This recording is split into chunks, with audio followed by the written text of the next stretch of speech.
Welcome to Hurrdat Sports Radio. And today I'm happy to welcome you all here as we introduce the 15th head coach of the New England Patriots, Hurrdat Mayo. I'm not trying to be Bill. I think that Bill is his own man. Spencer. Another shooter. Going left or right. Well, you got to just hook on. When they've had the tough night this year, Colorado State. It's the shooting. It's the shooting. And tempo, too. Colorado State was a little tempo. But you're right. Finding other ways is going to be key, I think. Sampson, wow, crossover, and the finish!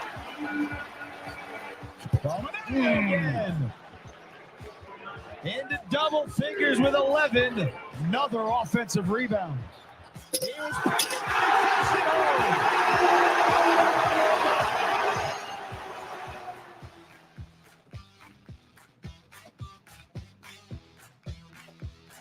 Good morning. Welcome in. Am I on, Shane?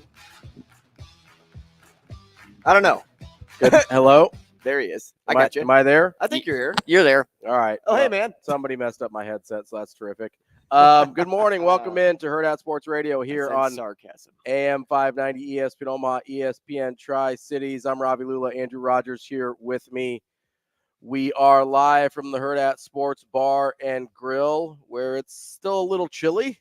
Yeah, but we got some heat, a little bit of heat coming in the form of space heaters. We're working on it. I'm going to keep the coat on again today, at least for now. I'm still a little chilly, but that's all right. We'll figure it out.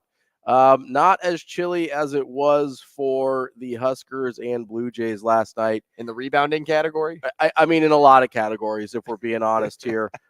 They both teams in big matchups for different reasons.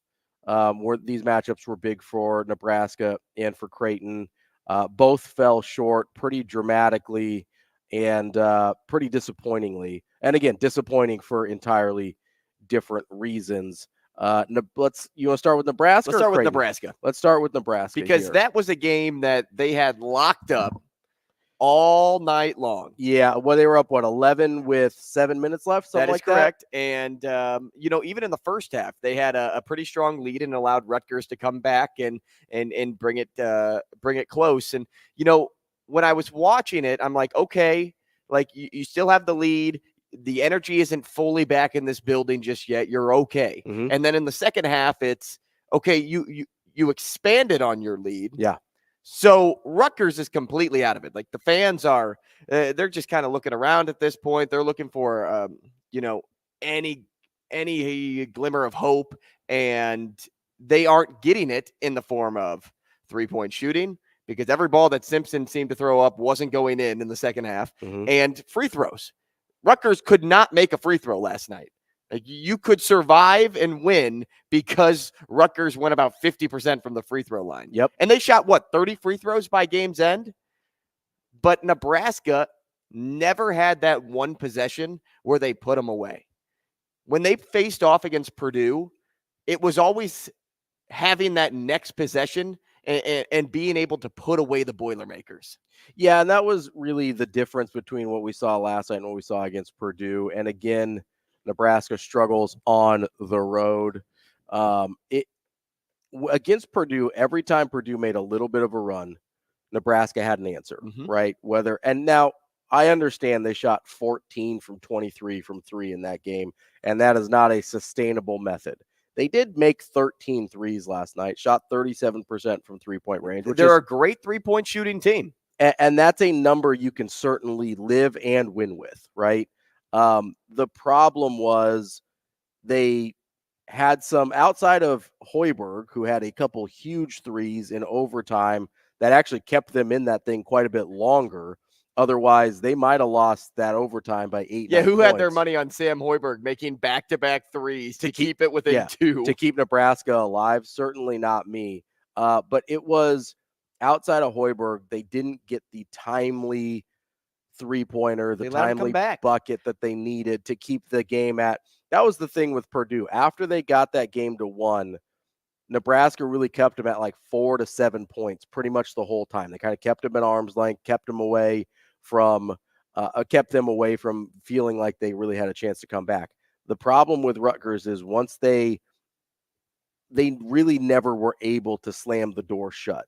And at 11-point lead with 7 minutes left, you probably should have the door shut at that point. Because Rutgers was giving you every opportunity to shut that door. Yes. And they finally were basically like, well, if you're not going to close us out, I guess we'll go ahead and win this game. We're gonna run our race slowly.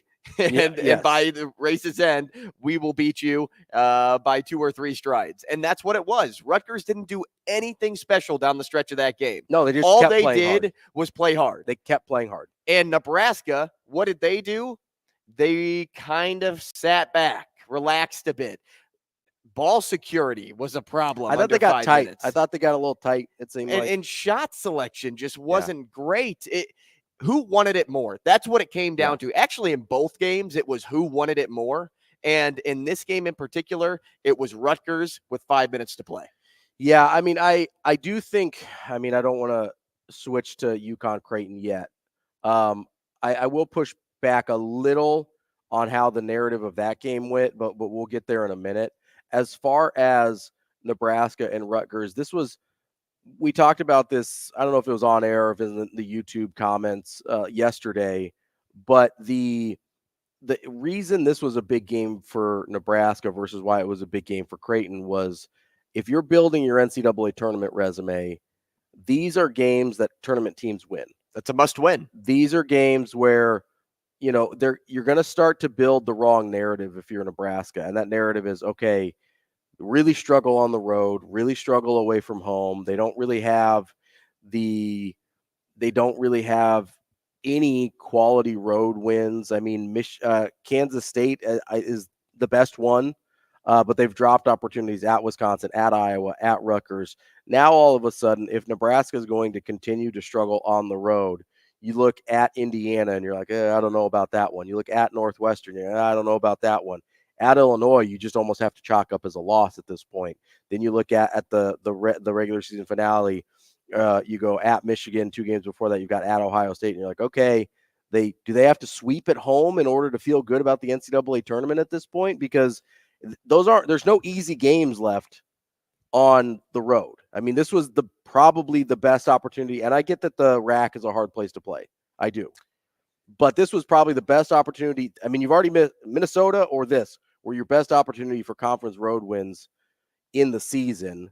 Maryland's out there. You might be able to catch Maryland, but all of a sudden you're looking at a situation where it's like, okay, we almost have to go undefeated at home to feel good about our NCAA tournament chances because we really can't trust ourselves on the road. And to me, that puts even more pressure on you during your home games because you're like, okay, we really can't drop any of these. Well, guess what? One of those is against number 11 Wisconsin. That's not a game you're supposed to win if you're Nebraska at this point, but now you almost have to because of what position you put yourself in with your road losses. They just got too comfortable down the stretch of that game. They knew who Rutgers was, where they sat in the Big Ten standings, and thought they could coast. And it just wasn't the case because once, like I said, the energy started to come back into that building, it became extremely difficult for Nebraska to even kind of run any sort of offense. I think about, in a stadium when you're on the road for football and how loud it gets whenever it's 3rd down and 13, because for the first 2 plays, you couldn't get anything going and the defense kept pounding you. That was kind of like, hey, the big man gets the ball inside, slams it home twice, and the energy in the stadium is so loud that you don't even know where you're at this point. You don't know who's on the same page as you. And then you're so worried about making a mistake. You mentioned them being tight. They make a mistake late in that game. Say, was it Bryce Williams on the drive? Was it Lawrence on the drive? I think it was Williams on the drive off his foot. And, Mass goes to save the ball, but he hesitated to save the ball. If he would have gone right away, that ball stays in bounds. But because he hesitates, now he borderline touches it when it's out of bounds, and you turn the basketball over. Well, those are the moments that happen whenever you start to feel like you're losing the control.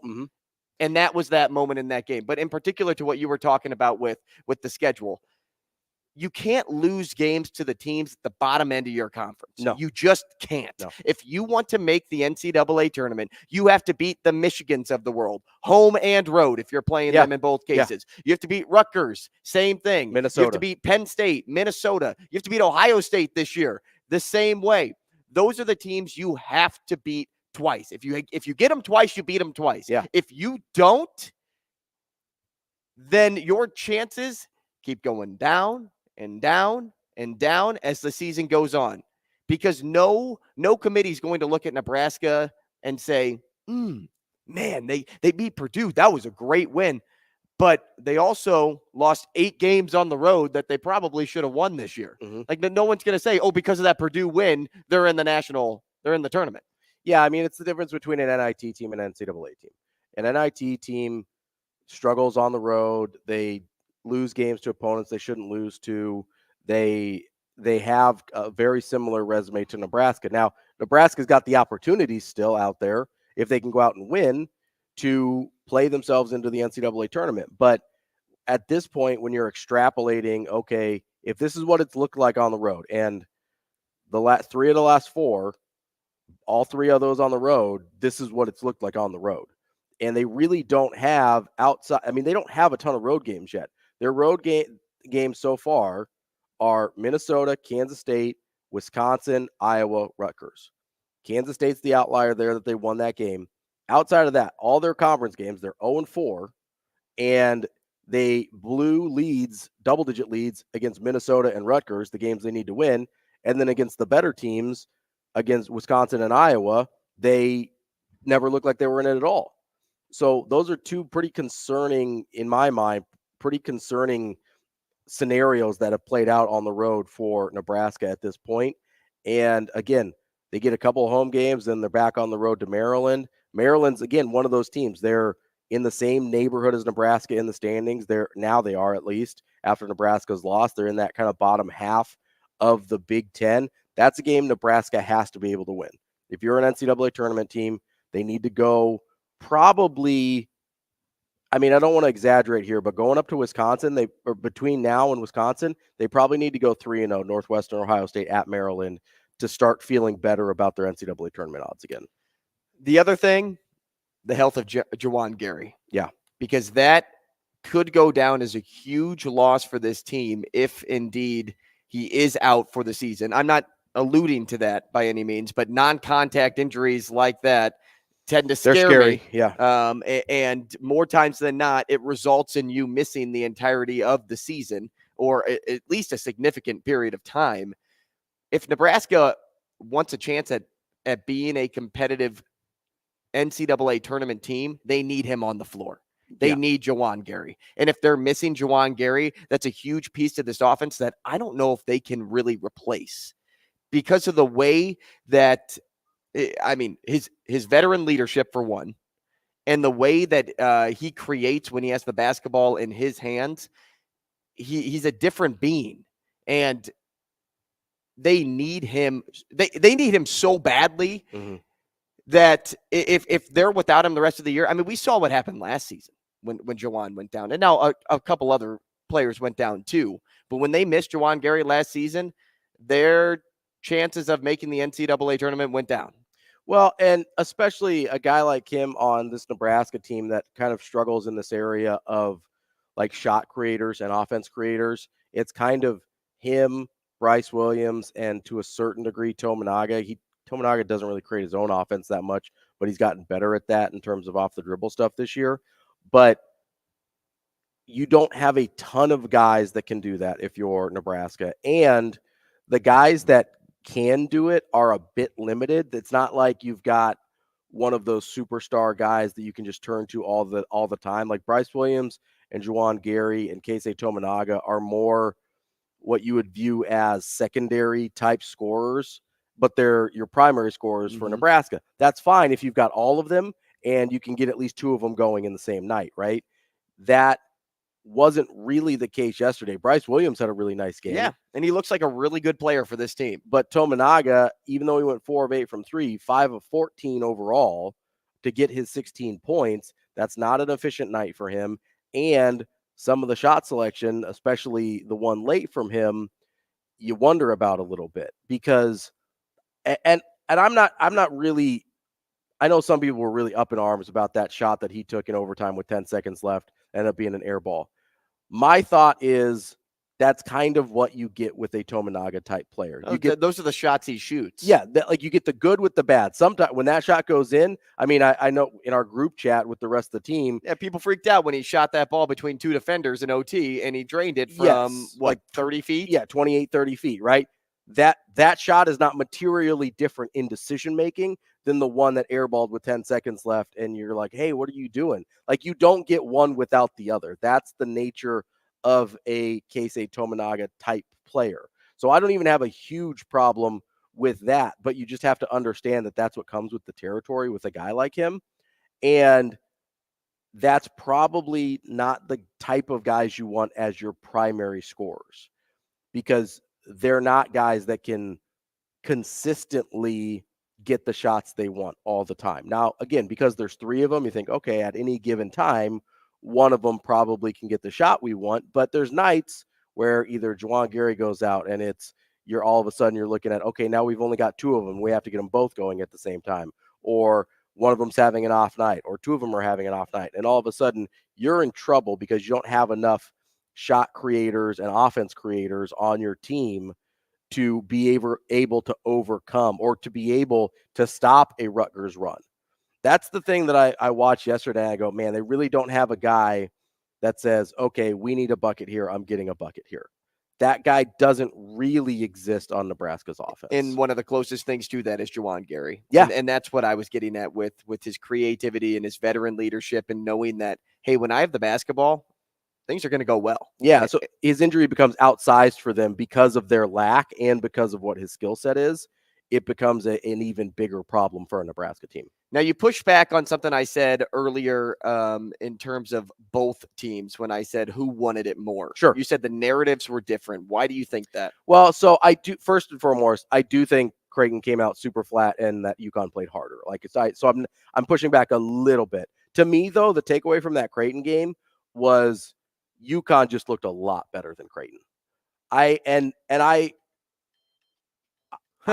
You remember when I said I had to set an alarm today? Check in for your flight. Quick side note. Yeah, check in for your flight. Quick side note. I had to set an alarm because Southwest makes you sign in for your flights 24 hours in advance, and I would have forgotten if I didn't have this alarm set. Okay, sorry. Continue. Anyway, so I do think UConn came out and played harder, but as I'm watching that game, part of it is effort and intensity, right? But part of it just looked like, okay, the length, athleticism, and physicality of UConn looked like it overwhelmed Creighton.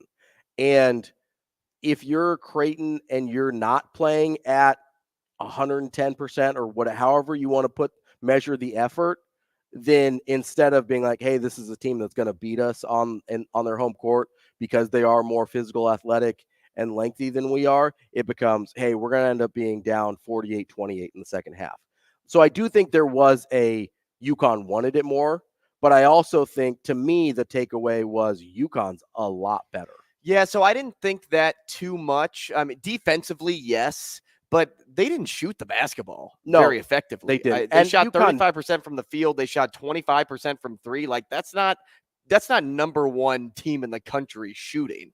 So that's why when I talked about who wanted it more, UConn played harder. They hustled more. Defensively too, whenever they would double, like even I had trouble finding the open guy on the floor. Mm-hmm. Like that's how good they were showing their length and showing their hole filling ability to pack the paint so that if Ashworth is bouncing off a double team, who is he going to? Well, I guess I have to slow things up. Their defender recovers on Kalkbrenner, and now it's 5-on-5 play again. Mm-hmm. Like, that's exactly what we were seeing out of this. And the other thing, too, when you can't rebound, when you're allowing UConn to get second chance points like they did, it's game over. All right, sorry, hold on one sec. I got to check in. They had 21. UConn had 21 offensive rebounds in that game. They missed, I'm trying to do math here.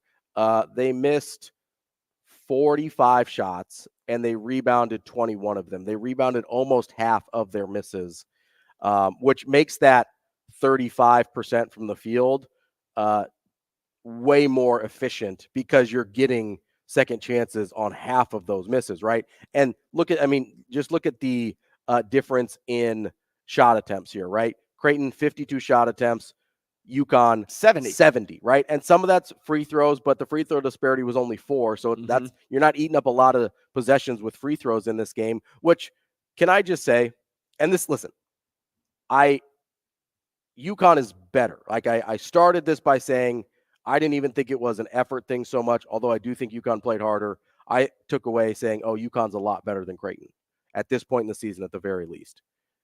I can't imagine, like, you saw the style of play that UConn has, right? Yeah. Super physical. They're up in your jersey all the time. There is no way on earth a UConn team should ever be playing someone and they only have 6 free throws. Like, that's crazy. Well, officiating wasn't good all night for either team, but it started with calling a foul on Creighton. Let's just go with the 3-point field goals because this was so outrageous to me. I couldn't even believe it. Ashworth, like, first off, UConn moves so much that it's hard to track down your defender, and Ashworth was caught behind a double screen, and they're just running circles on offense. Spencer comes up for a 3, takes the shot. Ashworth closes. Doesn't really make a whole lot of contact. Spencer sells the foul, gets the and one. You know that a lot of contact wasn't made because that shot and the way his body was kind of falling to the ground didn't really change too much. The ball didn't like shift in the air. His arm didn't have to do something crazy. He didn't have to adjust the shot at all. Yeah. So that told me right away, like, guys, you're anticipating too many calls. Like that's what I was saying about the officials most of the night. And then there was a moment when I can't remember if it was a closeout or what, but UConn takes a 3 and they say he stuck his leg out and tripped Farabello, which was completely wrong. Yeah. That was a complete makeup call to try to, change what happened prior to with that Ashworth play. And like, look, I have high expectations for officials. You know that. I'm an official. Like, there's a reason I hold them to a high standard. You can't do that. You can't be in a game and just be like, okay, I'm going to anticipate all calls. Like, that's what was taking place. And then whenever a double team would take place and, say, Trey bounces off the big man, you swallow your whistle. You can't do one and not the other. It's the inconsistency of the amount of contact, right? That's the part that's frustrating. Now, again, would that have changed the outcome of the game last night? No. Like, UConn was way better last night, and that's fine. But it makes it really hard to watch a game and enjoy it even. And listen, Creighton was down by 20 in the second half, so that's not a game I'm probably going to enjoy a ton anyway. But as you're watching that thing and you see it play out that way, it feels like a hard game to watch because you have no idea what's going to be called at any given time, and it allows UConn to play rugby. You also can't tell me in the first half that wasn't goaltending. Oh, it 100% was. Coming up next, we got more Hurrdat Sports Radio. We will be back.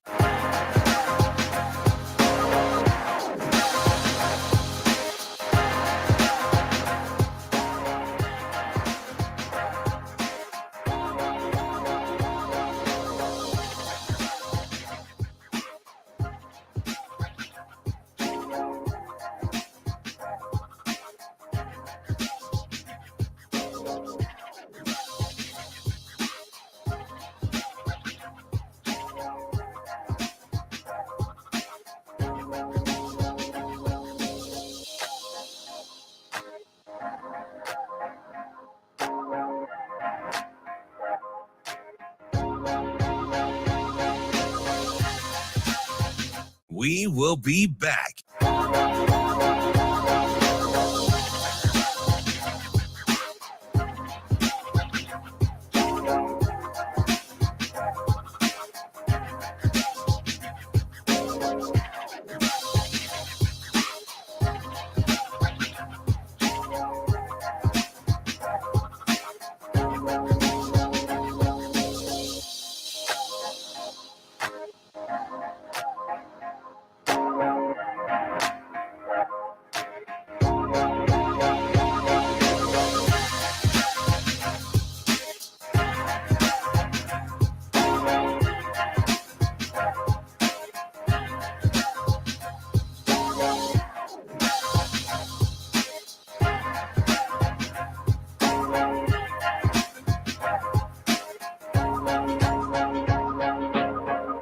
We will be back.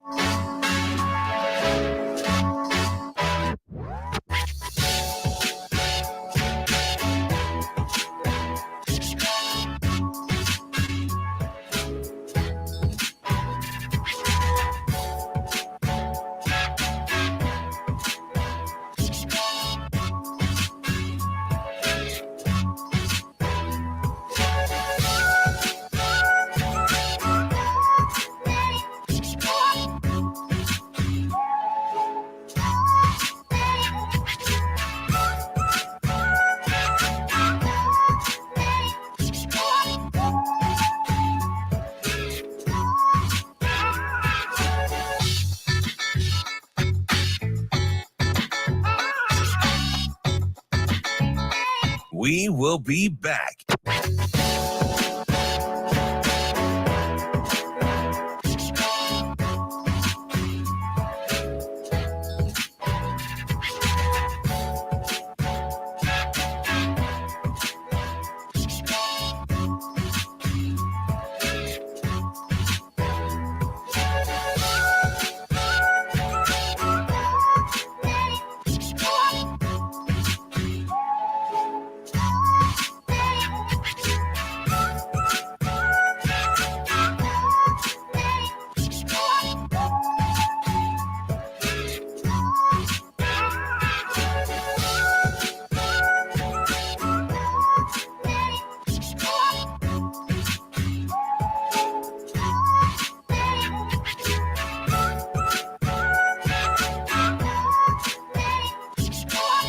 We will be back.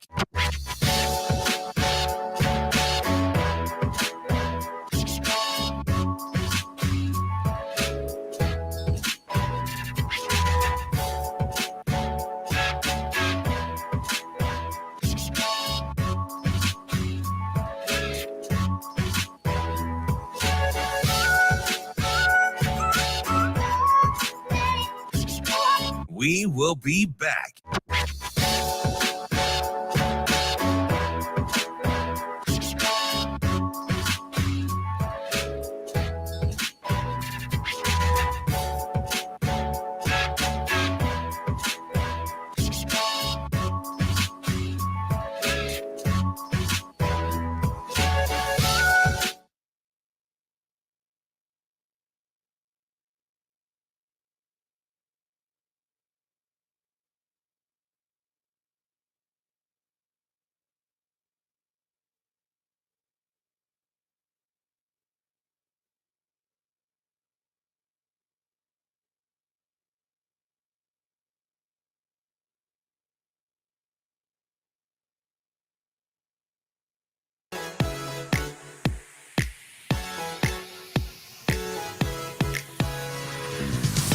You're listening to Hurrdat Sports Radio.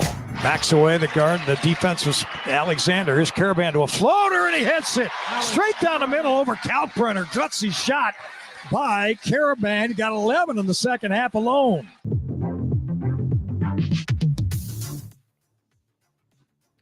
Welcome back to Hurrdat Sports Radio here on AM 590, ESPN Omaha, ESPN Tri-Cities. Shane, can you turn my voice up in my headphones at all? What about this? Go ahead. Check. Yeah, it still seems real quiet. Is there anything you can do there, Shane? Let me make some adjustments here. Okay. We are troubleshooting on the fly. Yeah, they, that's actually better. Nope.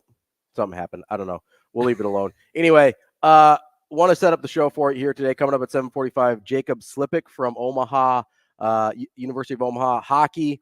They are playing Denver this weekend. Big matchup. Number 5 team in the country, Denver.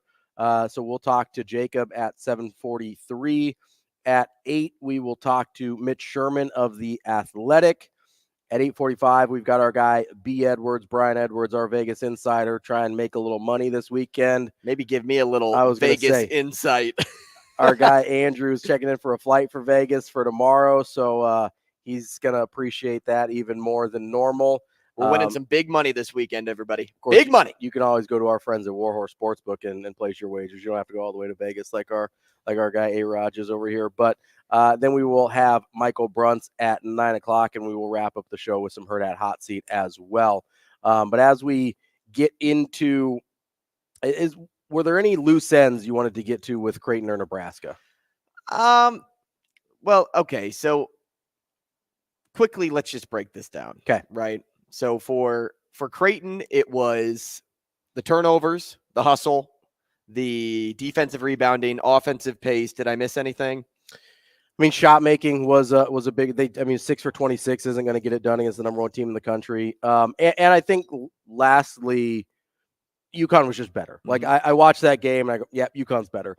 That's why they're the number one team in the country. For sure. But I mean, even in years past, like last year, we watched UConn win a national title. I watched Creighton split a series with UConn, and I didn't walk away from either of those games being convinced that UConn was significantly better than Creighton. I was like, yeah, those teams are about the same. This year, the first time having played the first time yesterday, I walked away. Honestly, it's the first time since UConn's come into the league that I go, oh, they're a lot better than Creighton. Yeah, again, though, offensively, I didn't see enough of that last night to believe it because of how many missed shots they had. Now, granted, you could say they're a lot better because of how well they crashed the boards and the amount of second chance opportunities they had. But beside that and just the overall hustle, I didn't see anything that said this team is so much better than Creighton. Yeah, I mean, I think just if you look at what happened defensively, because I mean, stylistically, UConn's the offense is never going to look awesome. Like they play a very ugly style of basketball. It's part of the reason I don't like Danny Hurley is because this is the style he coaches and this is what he's like. I mean, I don't know if you heard him in the post-game presser last night, but he was almost giddy about how the style of play went because it was so UConn favored, right? And that's to their credit that they were able to impose that style on Creighton so incredibly effectively. But that's part of it for me is Creighton really had no response to that style of play in terms of even against St. John's. Like St. John's kind of wants to play a gross style of basketball. Like there's a lot of teams in the Big East that want to play a physical kind of bully ball style of basketball, and Creighton can usually hang with those teams. Now, I understand yesterday was a particularly bad night, but I saw issues with the way Creighton handled it that I'm like, I don't know if that's fixable. Like, yes, if you make some shots, it loosens up the defense a little bit, but this game probably wasn't even as close as the 14-point final margin.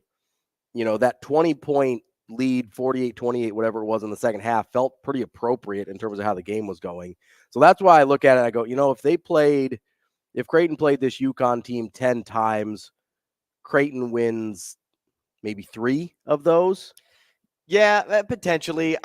I look at this as when you're looking at things to fix throughout that game, it's not hard to say anytime the ball is up, you put a body on somebody in a white jersey. It's not hard to do that. It's not hard to say that, but it's also not hard to do that. If you have one responsibility, if everybody just stuck to their one responsibility, anytime a ball went up, you could turn around and box out every single time. But it just seemed like people were looking to outlet more. Like, so I'm going to break away to the sidelines. Okay, I'm going to wait for Kalk to get this board or Mason Miller to get this board so they can kick it out and we can run and create some transition play, some more pace to get UConn on their heels a little bit. And you can't do that until you first get the ball out, whether it's off a miss, off the backboard, whatever it is. You have to at least grab the ball first to be able to move out and transition. It's easy to tell somebody to do one job and also to do that job. It's just Creighton could not find a body at any moment in time. There's 2 things there. One, stylistically, that's what Creighton wants to do, is to be able to get out and transition. And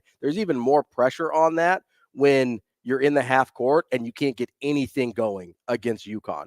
So there's even more pressure on you to get out and get in transition because you're like, hey. Yeah, because when they set up the offense, they weren't going anywhere. Yeah, like if UConn's going to be able to get set on defense, we're not scoring.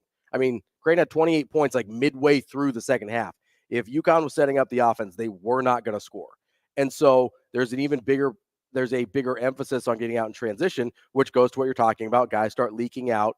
And so here's the other thing, though. So that's one part of it is stylistically, that's kind of what Creighton wants to do, and it does leave you a little bit vulnerable on the offensive boards. The second thing is when you have really good offensive rebounding teams like UConn is, and they are longer and more athletic than you are, yes, it can be really easy to say, hey, you got to put a body on someone, but actually finding someone to effectively put a body on them without fouling them when they are moving that fast and they're longer and more athletic than you can actually be really challenging. Now, I'm not saying Creighton gave a good enough effort in that area. And that's what it would boil down to, is an effort thing. Because I don't think they did, but there's times, and I've seen this, and it looked like it to a certain degree last night, because there were probably 3 or 4 times that I can remember off the top of my head. And listen, it was a night game on a weekday, so I've only watched it once so far. But there's 3 or 4 times off the top of my head where I could physically see someone losing their guy on a box out. But a lot of them are, UConn was more athletic. They were longer. Creighton was either in a scramble defensively, which that's the other part of boxing out, is when you're in a recovery mode defensively, it becomes dramatically harder to find somebody to box out, because it's not just, hey, I'm on my man and we're doing this. When Creighton's playing their drop coverage and they're trying to cover a pick and roll, or they're rotating to help, all of a sudden your man isn't your man and you're not where you thought you were going to be because you had to rotate on defense. So is there an effort issue? Yeah, absolutely. Is that the only issue with the 21 offensive rebounds? I don't think so, because I think, again, if Creighton plays UConn 10 times, UConn's going to get double-digit offensive rebounds all 10 of those times. Now, keeping them to 12 or 13 instead of 21 could maybe make the difference in a game here, but they're going to get double-digit offensive rebounds every single time. I can almost guarantee that. Well, the more you're talking about it, the more I think back to the initial question you asked me of what kind of needs to be done to see change. And I think Creighton needs to communicate better, because you mentioned all the movement UConn has on offense. And if you're not going to apply it to just effort, and people are, moving off of screens and finding ways to get open, they have to find a way to maybe stay at home more and communicate with their teammate as to, if I'm Stephen Ashworth and you're Baylor Shireman and my guys come in, to set a screen on your guy, if I'm going to pick your guy up, you have to direct more. You have to be more like a quarterback, like, you stay, I go, or some sort of communication needs to be done so that you don't find those open holes. And UConn at any shot point in time, they can just crash the boards and have nobody putting a body on them at any point. So communication to me is one thing, but if Creighton is going to win games and win tournament games, they have to shoot better. Yeah. And I don't know what that like looks like or how that even gets coached, because it wasn't as though Creighton was taking bad shots in this game. Sometimes it was, that was a little more contested than I would like to see, but a lot of the 3-point attempts that they shot just rattled in and out, and they just couldn't find a way to sink it. Well, so a lot of times what you find in these situations where you're playing a really good defensive team, a team that's long and athletic and is putting you in really tough positions, is and you saw this a couple times because guys got either 3-point shots blocked or they got mid-range jumpers blocked, is you start to rush that 3 a little bit. And it's it's a really difficult thing to fight against, because it's sort of human nature to be like, oh, I got it blocked last time, I got to get the shot off. Well, when you start rushing shots, you start missing shots, right? And I think that's where Creighton ended up pretty early last night. Again, they're never going to be the number 1 team in the country shooting 6 of 26. And let's be honest, they're probably not winning any tournament games this year going 6 of 26. This isn't the team last year where they could survive outings like that. They probably need to make double-digit 3-pointers to A, beat ranked teams, and B, win any games in March. Coming up next, we are going to turn our attention to Omaha hockey. Jacob Slippic is coming up to join us here on Hurrdat Sports Radio.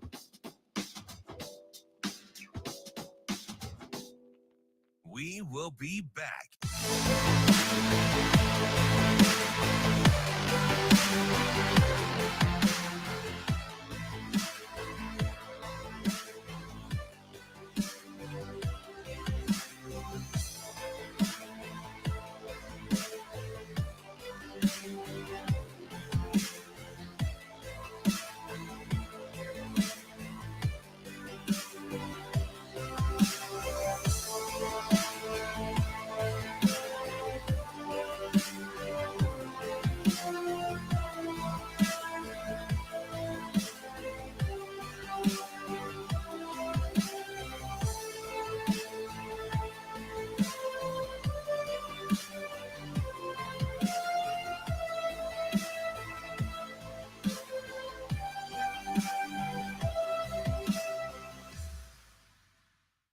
will be back.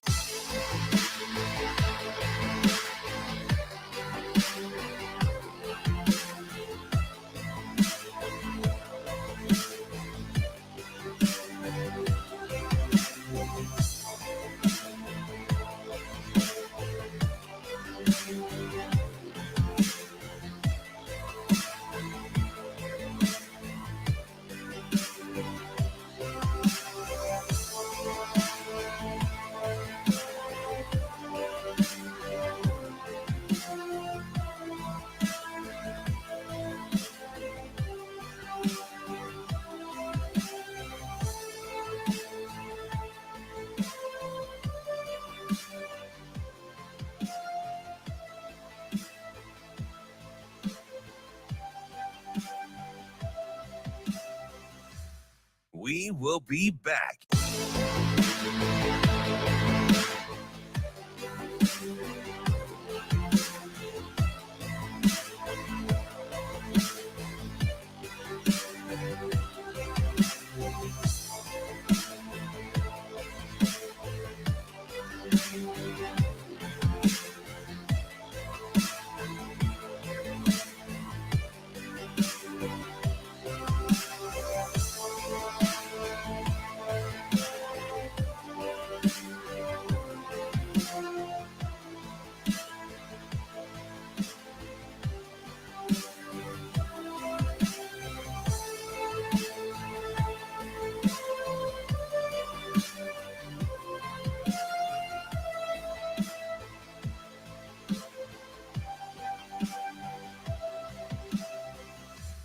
We will be back.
You're listening to Hurrdat Sports Radio.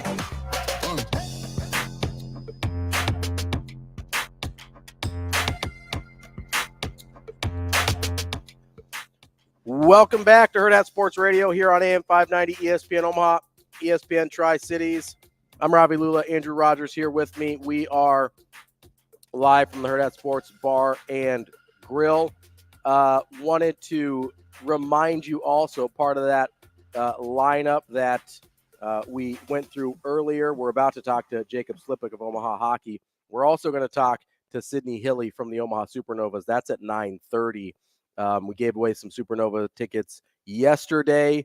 They start their season a week from yesterday, coming up this Wednesday against the Atlanta Vibe. So make sure you listen in for that as well. But right now, joining us on the Warhorse Sportsbook Hotline is Jacob Slippic from Omaha Hockey. Jacob, how are you this morning? I'm great, thanks. How are you guys doing? Good, Jacob. Thanks for joining us, man. Yeah, no, thank you for having me. Absolutely. So you've got a big weekend coming up here with Denver in town. Earlier this season, you guys split your first series with Denver. What have you learned from that point in the season to now that you think might help you this weekend? Yeah, I wouldn't say there's anything new that we've learned necessarily, but it's more just being more consistent with our day-to-day approach and like what our plan is as a team. Where, then a couple months ago, we've had the same goals all year of, whether that's winning a national championship, winning the Penrose, and, we established early, what do we need to do to get there? And now it's just since then we've just taken way more steps forward. And I think the biggest thing is just the consistency in the way we're going to play. Jacob, 19th in the country right now is the team, tied for 18th in the pairwise rankings. Is that right where this team wants to be, or would you say you're close to where you guys expected to be at this point? I mean, obviously, you know, if it was up to us, you wouldn't have lost a single game all season yet, right? But there's going to be ups and downs within the season. But, you know, are we satisfied with where we're at? No. Obviously, you know, we want to keep pushing up in the rankings as high as we can. But with where we're at right now, you know, we're happy with, in the grand scheme of things, of moving forward on the second half push of the season here. We've done a really good job in the first half of setting us up into a really good spot in order to make that push into the higher seeds. We're talking with Jacob Slippic of Omaha Hockey. Jacob, you mentioned you're not where you want to be yet. Where are some areas of growth that you're focusing on as you enter into this kind of the second half of the season here? Yeah, I think the biggest thing is just consistency through all 60 minutes of the game, you know, which is a hard thing to do. You know, that's the biggest thing. I think even at the next level, that's the toughest thing to do is consistency. But, you know, like I said earlier, we have the blueprint of, you know, the way our team plays in order to be successful. And it's about just sticking to it, you know, every day, every practice. And then come game time, you know, we don't even have to think. It's just natural, and we're able to sustain it for that whole 60 minutes against teams. You know, they're not going to be able to compete with us.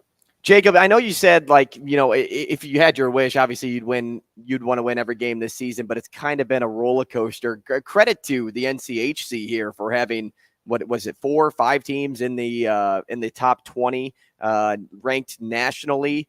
You know, I think in the past, you know, being somebody that's been a fan of Omaha for a while, it's been I'm not excited to see North Dakota. Like, I'm not excited to see, you know, Denver or whoever it may be. But is that kind of story flipped this season? Are those teams saying, man, I don't want to see Omaha? Because anytime Omaha either enters their building or they enter Baxter Arena, it seems like you always steal one. Mm-hmm. Yeah, I think, you know, obviously this is only my second year here, but, you know, from what I've heard from a leadership standpoint of, you know, the guys we have are such great guys, you know, who represent our team with letters, being Nolan Sullivan, Matt Miller, and Jack Randall. And, you know, I think last year, from the sounds of it from them, and even the year before that, were the biggest steps forward in what you were talking about, where, you know, you do it once, you do it twice, but now, you know, I think it's like that third year of, like you said, you know, we're going in there and we're stealing games, and they know we're coming in to steal games. That, trying to think of the word here, that, you know, we're seen as more of a threat, I would say, yes, from just what I've heard. Like I said, I haven't been here for that long, but the message is like, yeah, like, we're a threat to teams. They now know that we are a threat, and they know when they're playing the Omaha Mavericks, whether it's, like you said, in Denver, in North Dakota, or at home at Baxter Arena, it's going to be a long, long, hard night for you. Jacob, you mentioned this is your second year here in Omaha. I know you're from British Columbia originally. What brought you to Omaha? What kind of attracted you to this program and decided you wanted to play your hockey here? Mm-hmm. Yeah, I mean, to sum it up pretty quick, one of my teammates now, and at the time, Michael Abgraw, this is our 5th, 6th year being teammates together. He committed relatively young in juniors when he was 16. And then, so I started learning about Omaha through him. And then sure enough, like 3 years later, they reached out to me, and I came down on a visit in the summertime, just before the beginning of my 20-year-old season of juniors. And as soon as I got down here, I fell in love with the city, the people, the staff. And the thing that really like blew me away the most, obviously besides Baxter Arena and all the great amenities that we're so like blessed and grateful to have, is the attention to detail that everyone has, from players to coaches to everyone else on the staff. And I got the vibe and the impression of, hey, everyone here shares the same common goal, and that's winning and getting to the next level.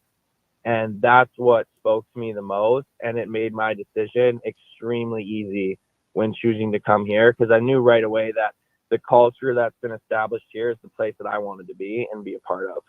Jacob, yesterday we had a little fun, a fun little scenario that we put on ourselves here on the show. And we talked about like the most punchable faces that are in college coaching. We kind of identified it with basketball at that time. But my question to you is, and I want to have a little fun with this, who is the most punchable team in the NCHC?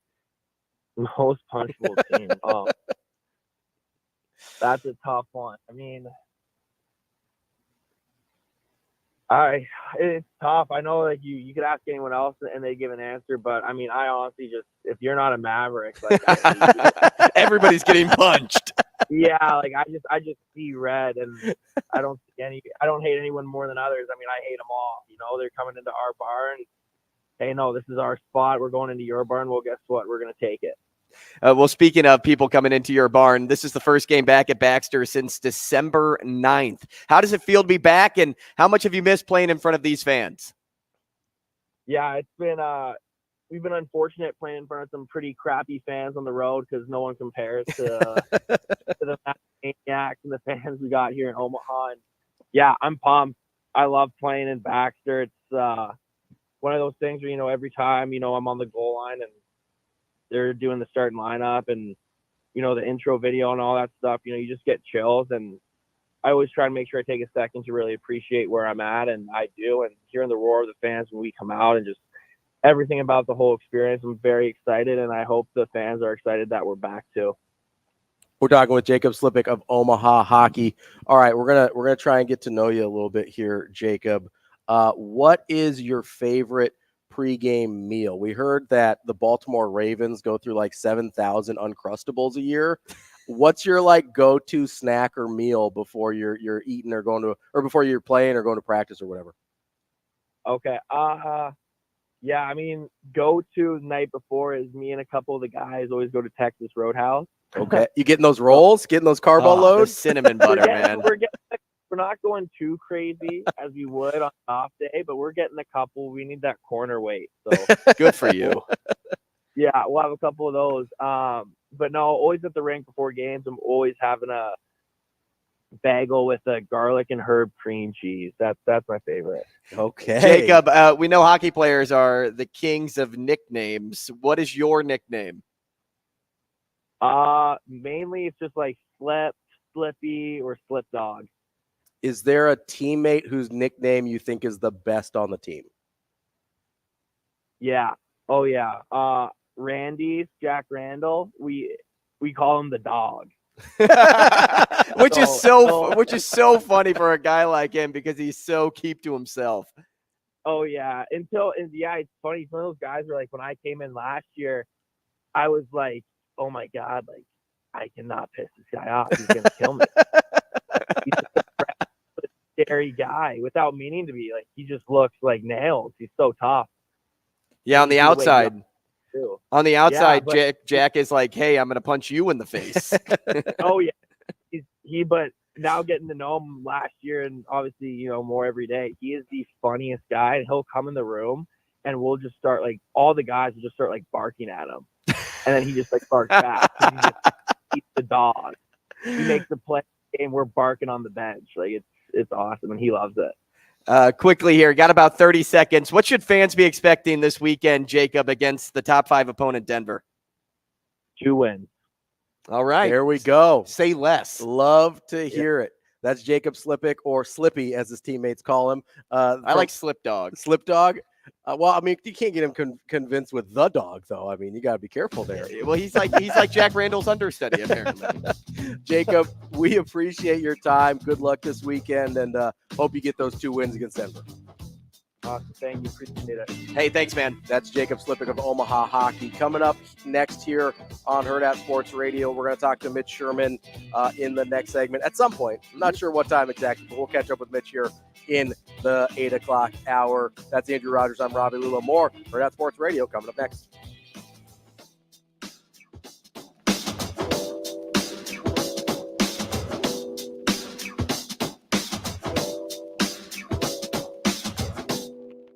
We will be back.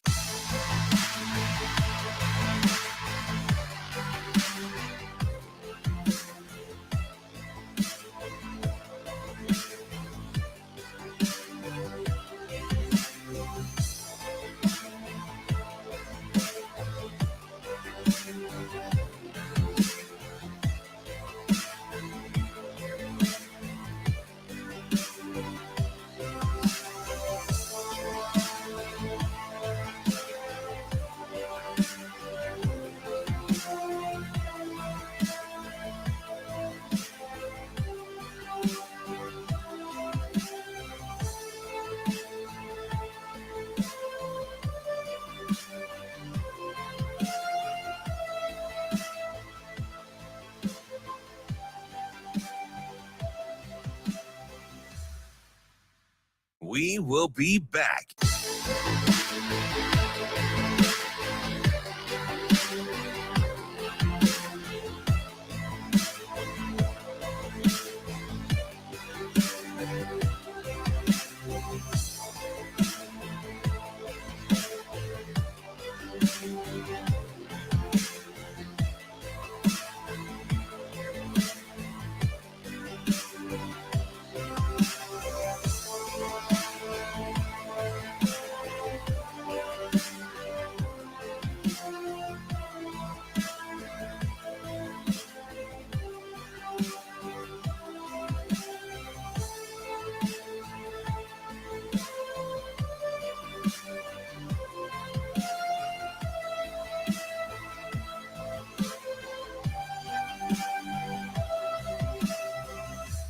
We will be back.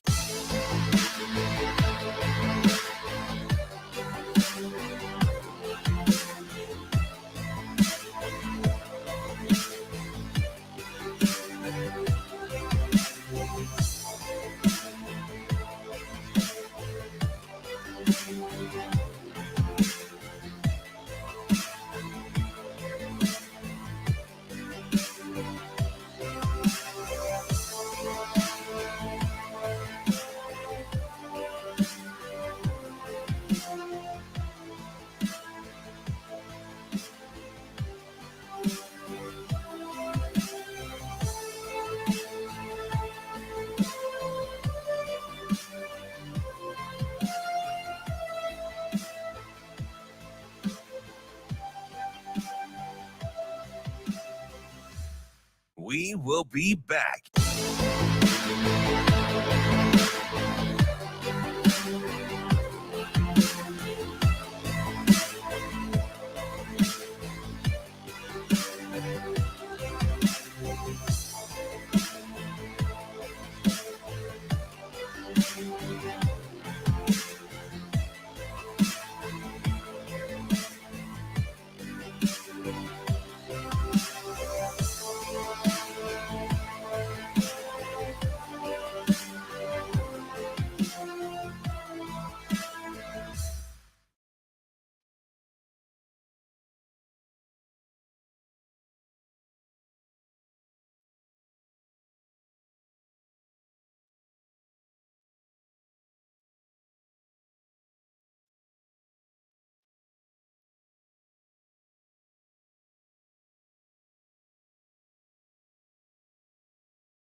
Welcome to Hurrdat Sports Radio.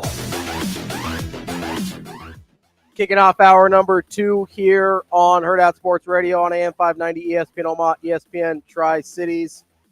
We are also on Twitter, Facebook, and YouTube if you want to catch that video stream, as our guy TK has. I'm about to tell you about his terrible take here in just a minute. But before we do that, I want to tell you about a great take, and that is to take yourself and whoever you want to hang out with to the Omaha Supernovas match on January 24th. That's less than a week away, 7 p.m. at the CHI Health Center. The very first Pro Volleyball Federation match is here in Omaha.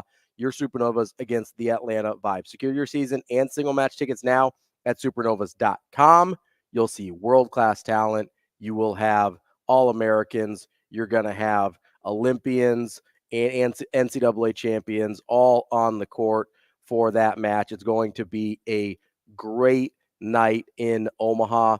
Get caught up and join the volleyball craze sweeping the nation by watching your Omaha Supernovas. Go to supernovas.com for tickets. Speaking of which, we're going to talk to Sydney Hilly of the Omaha Supernovas coming up at 9:30. We're going to talk to our guy Mitch Sherman here in a little bit, but I mentioned a terrible take on the stream. Horrible take. Just awful take. Okay. Our guy TK, who we love dearly. He's a loyal listener. He is dead wrong here. He mentioned that the cinnamon butter at Texas Roadhouse is wildly overrated. And I don't know if I can trust any other thing that comes out of his mouth now, because that might be the most insane thing I've ever heard in my life. Those rolls paired with that butter, find me a better appetizer. It doesn't exist. It is the most outstanding thing in the entire world. I could eat 2 baskets of that and still finish my plate. Absolutely. Of the 6-ounce sirloin, mashed potatoes, green beans, whatever you want. They low-key have. Nom. I usually get with my sides. I go with like a salad there because I like to. Their salad's actually low-key pretty good, and I like to lighten it up a little bit between the rolls and the steak. But come on, TK. We TK. need look right there. Look right there. Yeah. TK, punchable face. He says he's an ex-O lineman. I know what good food is. Listen, I'm a foodie. I know what good food is. I'm an ex-power lifter who's got a wife that's a chef. I know what good food is. TK. And I will say, my professional chef of a wife signs off on the cinnamon butter. You know what? Here's what I'm going to do, though, because, anytime you go to Texas Roadhouse, you always feel bad about asking for more rolls. Oh, I never feel bad about that. I do. I guess it's kind of something that's just in Ravi's back pocket. He just pulls it out when he wants it. Not only that, whenever I go to Texas Roadhouse now, I know who to go with. I'm going with TK because I know he's not eating any. He's not going to eat any of your. We're good. He's not going to eat any more of rolls your for me. Cinnamon butter. I don't feel bad asking for more. I'm like, hey, let's keep the rolls coming here. Also, I'm going to ask for some to take home as well. We're going to because they'll give them to you. They'll give you rolls and butter to take home. It's incredible. I don't know listen, TK, we love you, but you need to. My mouth is watering right now. Because I want some of that cinnamon butter. TK, you need to find Jesus on this one because you're missing the mark here. Oh man, dude, he just he's doing it again. Now he's trying to get under my skin because he knows I like Canes. See, I actually agree with him on Canes. I do think Canes is overrated. Wrong. I do think Canes is overrated. What's better than Canes, like chicken wise? I mean, I think Chick-fil-A is better than Canes. Service wise, I think their food is better. Hands down, also. They're probably the best. I also think the food is better at Popeyes, if I'm being honest. Chicken fingers at Canes are better than chicken fingers at Chick-fil-A. Ooh, I don't think that's a hot take. I don't know. The chicken variety is what gives Chick-fil-A such power. I agree with TK that Popeyes is better. I think Popeyes has the best chicken. I like Popeyes, but Popeyes screws up my order more times than they get it right, and that's why Canes still holds the edge for me. So on just pure food, Popeyes is better. The problem with Popeyes is it's like a 40% chance you're going to get what you ask for, and it's going to take forever. And I haven't had Zaxby's, so I can't touch on that. I haven't had Zaxby's either. That's Zaxby's is a South thing, right? Yeah, is Zaxby's in KC? He listens from KC, so he'll be able to let us know. I don't have a. Corey says that's part of the experience at Popeyes. It's like spinning the jelly bean wheel. You don't actually know what you're gonna get. Well, the last time I got Popeyes, I'm like, man, I'm gonna get it with these 2 sauces. I want it with the Dr. Pepper. I pick up my order because I did it on DoorDash pickup, so that I avoided the fees, but I could just get it right away. And it's partially my fault. I have too much faith that society gets it right. So I drive off and I take the first swig. What soda do you think I get? Not a Dr. Pepper. That's going to be a Diet Coke. Dude, it's even worse. Root beer. Oh. When you're expecting a caffeinated drink and you get root beer, I mean, just talk about a gut punch. And then to top it all off, I got 4 chicken fingers. That's all I wanted. Yeah. And they give me 3. I'm like, guys. The number of times that I've gotten Help me out. regular soda instead of Diet Coke at Popeyes is probably more than every other experience in my life combined. And I don't go to Popeyes that often, but you're right. The service, but if you're just talking just the food, Popeyes wins in the chicken market. The service Not for me. is where Canes is superior. But you make sure to down the fries before you get started, because those things will get really soggy in the styrofoam box. Also, veteran move here for those that are, want a pro tip. Yeah. When you get your box of chicken, air it out a little bit, because the chicken will then get soggy too. Maybe even pick up the chicken tenders off the paper. Is it in paper? Yeah, there's the Canes paper. Yeah, the Canes paper. Yeah. Lift it up a little bit, let it air out, let it breathe, because they throw it in there piping hot.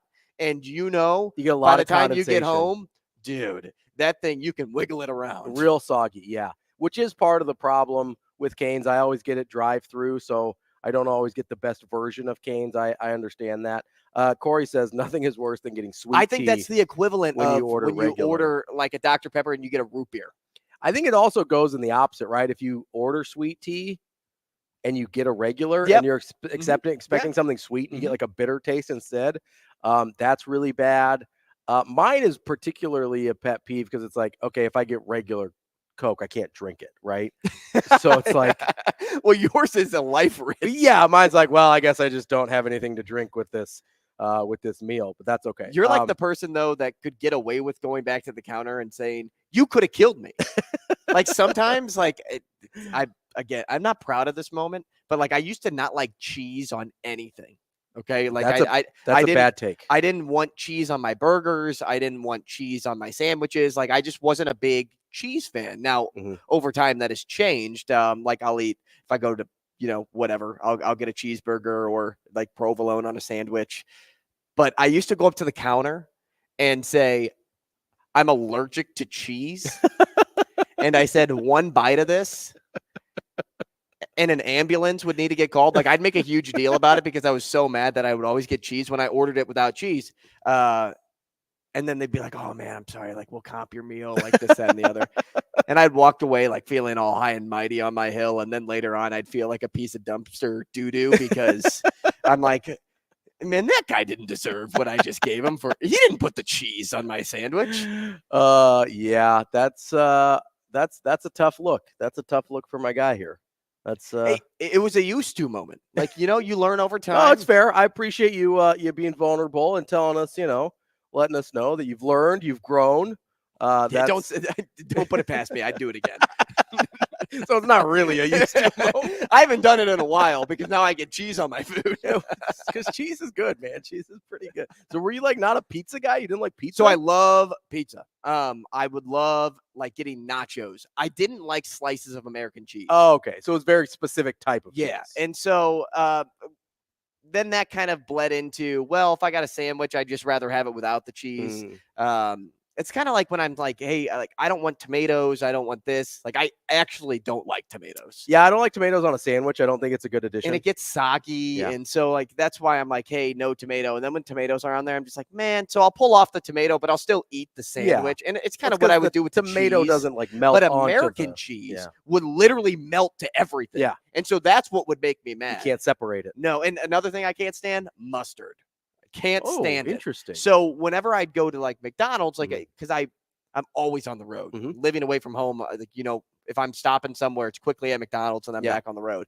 I'm like, hey, all I want on my burger is like the cheese, the pickles, and the ketchup. That's it.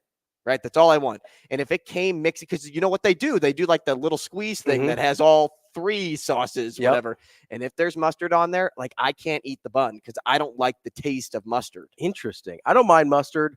But I agree with you on the tomatoes. I don't think they add anything to a sandwich. It's not quality. I think it's just filler, and I'm not a big fan. I will say, if you can go someplace, this is the thing that I like about Chick-fil-A over some of the other places, is you can get like a slice of pepper jack cheese on your sandwich, which does it. I mean, that enhances the flavor there.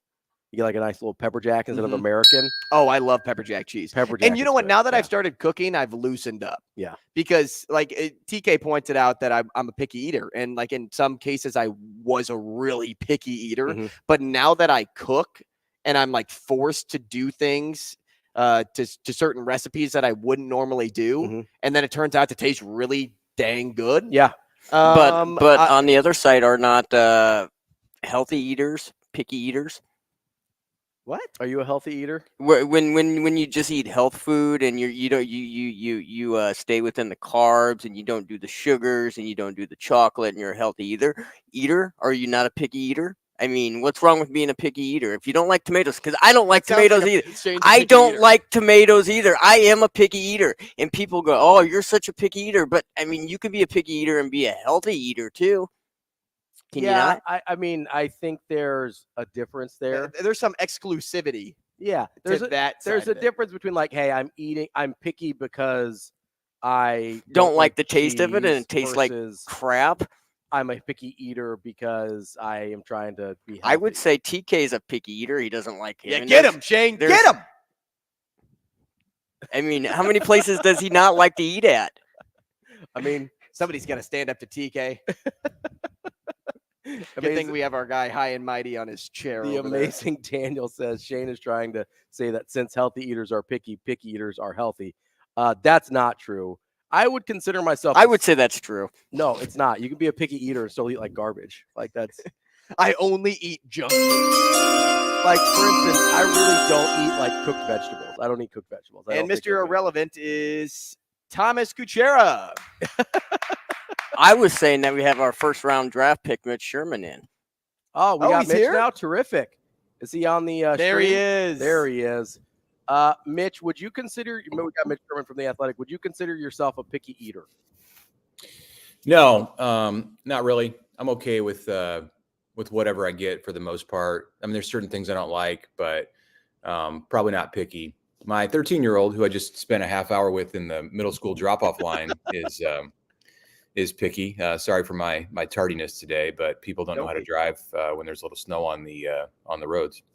Or on the side of the roads, that is. I don't know what the science is or the math behind it, because I'm not really going any slower right now than I mean, last week during a blizzard, yes, but I feel like I'm going the same speed, but it takes twice as long to get through the school line. Mitch, we'll ask the sports questions after this probably, but what is the one thing you said there's a couple things you just really don't like? What's your number one draft pick of like, hey, I'm just not eating that? Not eating that? I mean, it's somewhere in I mean, I'll eat plenty of vegetables, but I don't like asparagus. What else? Broccoli, I think. I mean, I'll eat it if I have to, and if it's cooked, you put some spices on it. It's palatable for me. But a number of those vegetables in that family there are not my favorites. See, Mitch is so dialed in, it doesn't shock me that he is just easygoing. that he would just, take what's given to him. Take it? Yeah. That's who you are. It could be. You could be right. I don't know. Maybe my wife would say something different. Hey, it's a personality thing, and I like Mitch Sherman's personality, so that's all that matters. Another personality I like is Glenn Thomas, and I also like when you're right about things, and that was Mitch Sherman because he broke the news. But you've kind of been all over the reports from the very beginning. What is the quarterback room getting out of a coach like him?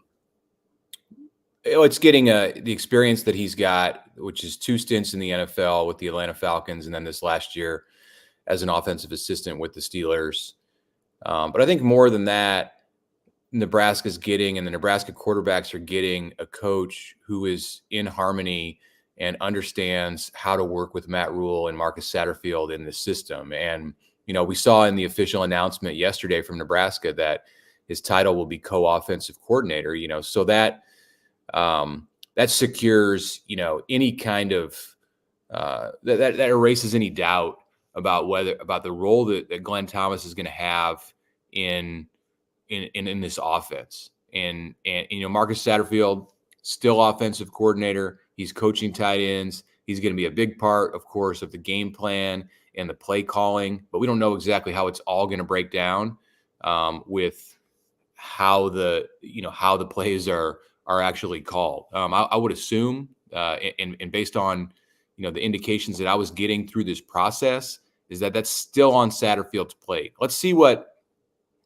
Thomas's salary is too. That'll be somewhat of an indicator. And I think part of the reason, if you're Nebraska, that you give him that co-OC title is to be able to justify paying him more than your other assistants, like your O-line coach or your wide receivers coach, linebackers coach, whatever.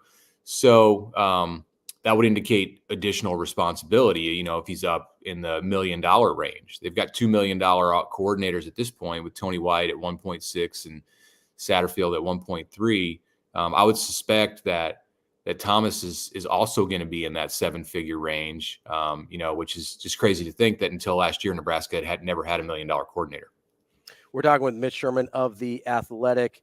Mitch, obviously the big story with Glenn Thomas is him coming in that quarterback spot. How much do you think, if at all, that affected the recruitment and ultimate flip of Dylan Raiola? Is that something you think they maybe leaked to him early, or that they knew about that far back, or do you think the two are not really connected? Not specifically, but I do, but indirectly, yes, because I think that part of the conversation between the Raiolas and they would have inside knowledge about what's going on with the Nebraska offensive staff even before that call was made back on December 10th, 10 days before signing day, about what the Huskers were thinking about offensively because of the connection to Donovan Raiola. Now, sometimes a head coach will keep his assistants somewhat, in the dark about exactly how changes are going to be made, because you never know who the changes might affect. But I think it was clear from the end of the season, or even before that nothing was changing with Donovan Raiola. He's with the offensive line. He was going to be with the offensive line all through. They're not, he doesn't have any specific impact on who's coaching the quarterback. So if your rule, you could be a little more upfront with Donnie about how that's going to go. And in turn, if you tell him and he knows, then Dominic is going to know and Dylan is going to know. So I think that Nebraska talked with the Raiolas about the fact that they were going to make changes at how the quarterback position was coached and who was coaching the quarterback position. But a month ago, and we're talking, it's been more than a month now since the whole Dylan flip began to take shape. At that point, I don't think they knew that it was going to be Glenn Thomas. He's a possibility. His name was out there. He's got history with Matt Rule. But no, I don't think that him specifically impacted Dylan's decision to come off of Georgia and come to Nebraska.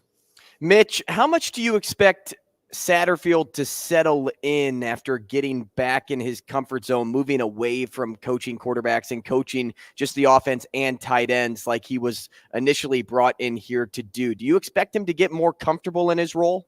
Yeah, I'm optimistic that it can be a good move for him. And, on paper, it looked okay a year ago. If you go back to January of 2023, and Nebraska's just signed Jeff Sims, who's an experienced quarterback at the Power 5 level. And you've got Chubba Purdy, you've got Heinrich Harburg, and at that point you still had Casey Thompson and Logan Smothers when Nebraska made the decision to go with Sat as the QB's coach. So you had depth and you had experience, and you had multiple players. You had 3 who had started games at the Power 5 level. So you're thinking, hey, this quarterback thing can work out pretty well. It's one of the more set positions on the offensive side. And as the season played out from the very beginning, that couldn't have been further from the reality of the situation. First, you have Thompson and Smothers go into the transfer portal after spring, and then Jeff Sims plays poorly at the beginning of the season, gets hurt in week 2, and all of a sudden you're down to, and Purdy was hurt at that time too. All of a sudden you're down to Heinrich Harburg. So Marcus Satterfield, if you knew a year ago what they knew in September, I think Nebraska would have made more of an effort to get him help at that quarterback spot, but you couldn't change it. You were changing enough on the fly after week 2 of last season about what you were doing offensively. You couldn't really shift responsibilities on the offensive staff. I mean, he was in that position for the long haul in 2023. So needless to say, he had a lot on his plate. And it was probably too much to deal with that situation at quarterback, everything that was going on. It was a lot. And manage a first-year offense, call plays, strategize, game plan every week. He earned that big salary that, the biggest at the time, that was the biggest for a coordinator in Nebraska history. So, you go into this year and you say, how do you prevent a situation like that from happening? And the first thing, the most important thing is having players who can handle the moments.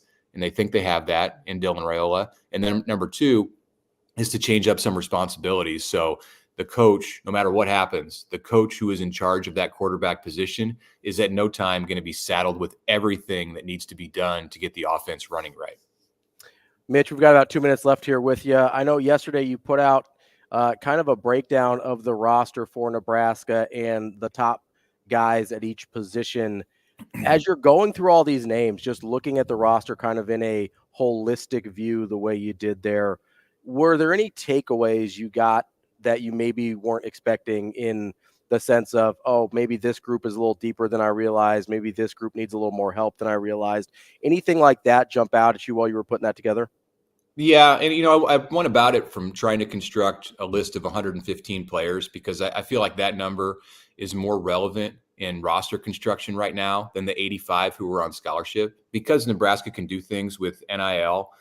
It's not like you have 115 who are getting a scholarship or the equivalent of a scholarship, but it's north of 85 for sure. And you can try to figure out who's on scholarship and who's not, and it becomes kind of a difficult exercise. You see, Nebraska this year released all of the recruits, including the walk-ons, in one list. That's the first time that they've done that. So that was kind of a signal to me, like, hey, these are blurry lines. So let's not focus on the 85. Let's focus on the 115 who can come to preseason camp. And that's the list that I put out. And this is my guess. This is a projection. There are probably a few on there that if the coaches came up with it right now, they don't need to until August, but if they came up with it right now, you might have a couple that were off. It's like trying to project the 64 team field or 68 team field for the tournament in January.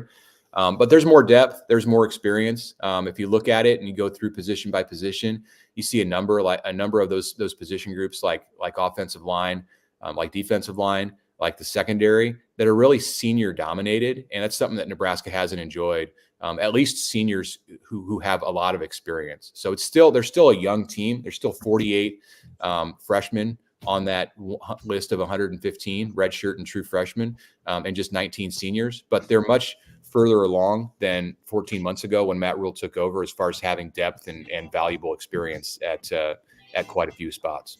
That's Mitch Sherman from The Athletic. Mitch, great stuff as always. We will catch up with you again soon. All right, good to talk to you guys. Thanks. Thanks, Mitch. That's Mitch Sherman from The Athletic. You can check out all of his work at theathletic.com. Coming up next, what do we have here? Maybe a little Hurrdat hot seat? Yeah, we can do it on Hurrdat Sports Radio. We will be back.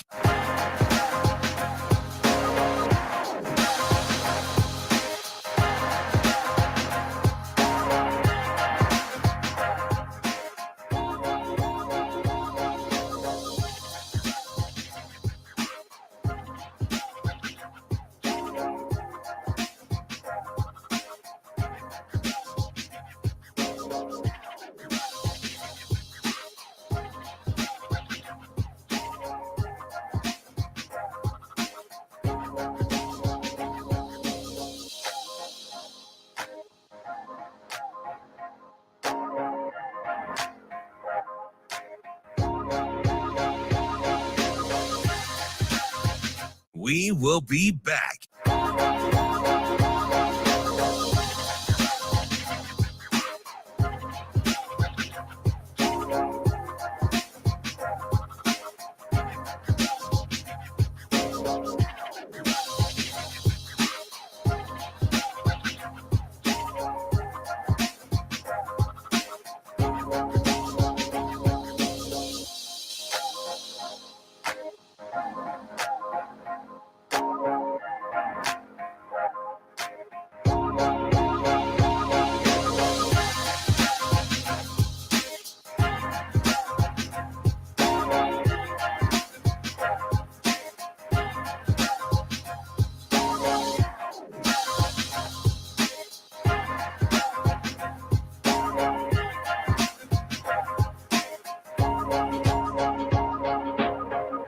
We will be back.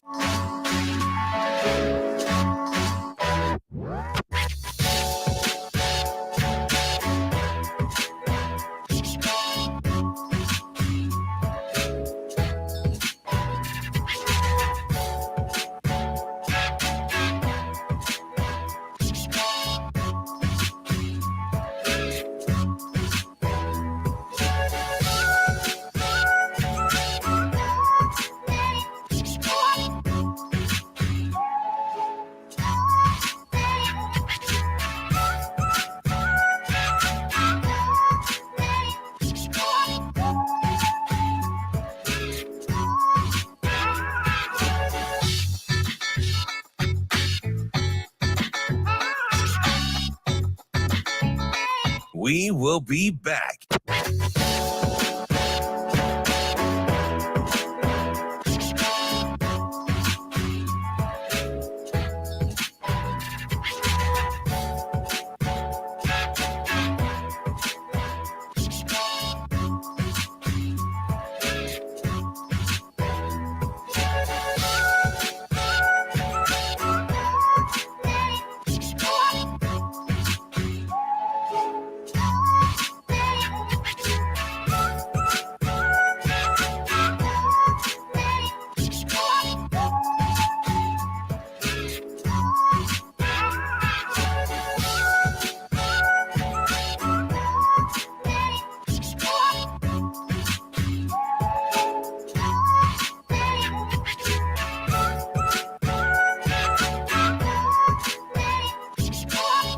We will be back.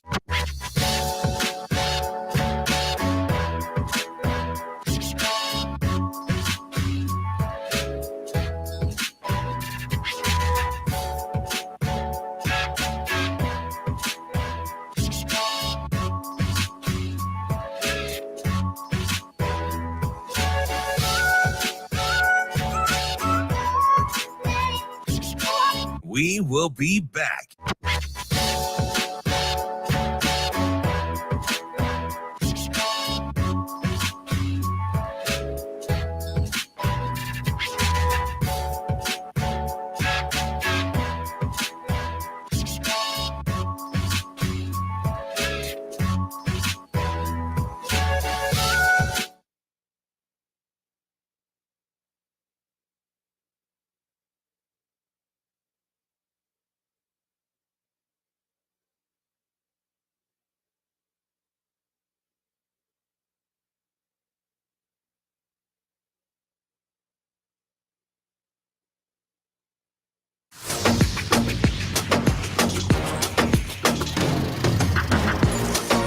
You're listening to Hurrdat Sports Radio. Certainly it's warming up here in the second half.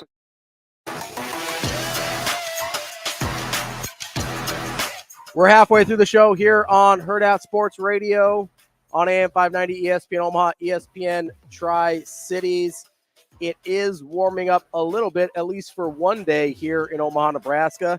Going to be cold again tomorrow and Saturday before we get a little reprieve next week. But even though it is warming up a little bit, make sure you are still driving safely because one of every 3 fatal crashes in Nebraska involves an impaired driver. Why take chances, especially when the road conditions are like this? If you drink or use other substances, do not drive. Impaired driving is deceptively dangerous. This is a message from the NDOT Highway Safety Office. So kind of in the break there, we were doing immaculate grid because we're nerds.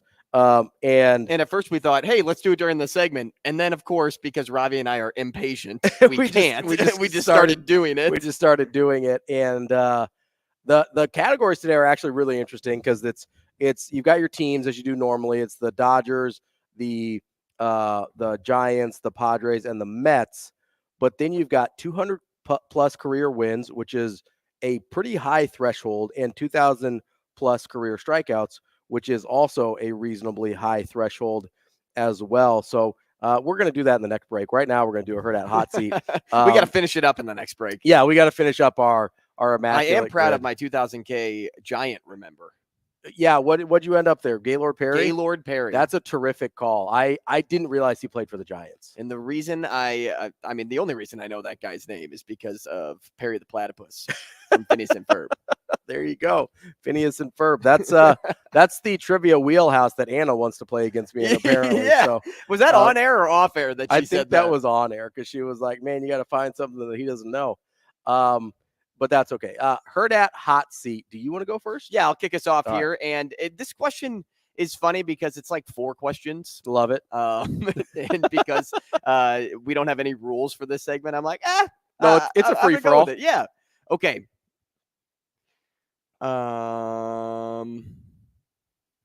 Did we lose it? No, I did lose it. I was on the wrong section of questions. I'm like, I asked that question on Tuesday. Here's the 4 questions. All right, here we go.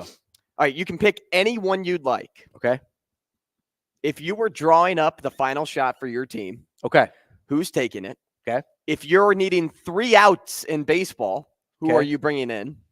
If you needed a game-winning field goal, who's taking the kick? Ooh, okay. And you need a for-sure goal scorer in hockey, who's taking the penalty shot? Okay, so let's start with basketball here. This can be anybody, historic, active, whatever. Anyone you want. Who is taking your game-winning shot? You're the coach. You're drawing up the play. Yeah, I mean, do I need a 2 or a 3? You need a bucket. We'll say 2. Okay, so if I need a 2, I'm going Michael Jordan. Okay. That's right in my wheelhouse. No brainer for me. If I need a 3, I am going Curry over Jordan because Jordan's just not that type of 3-point shooter for his career. But if I need a 2, I'm going MJ. That's an easy one for me. If I need 3 outs in baseball, as a Red Sox fan, this is going to surprise you probably, but I think I got to go Mariano Rivera. It doesn't surprise me at all because mean, at some point you just have to acknowledge the best closer in the game. Yeah, I mean, he's the best closer of all time, and it's not even close. So, yeah, I'm going to take that guy as long as he's not playing the Red Sox because they did have his number a little bit at the end there. But so I'm going with Rivera. Field goal, was that the next one? Yep, field goal.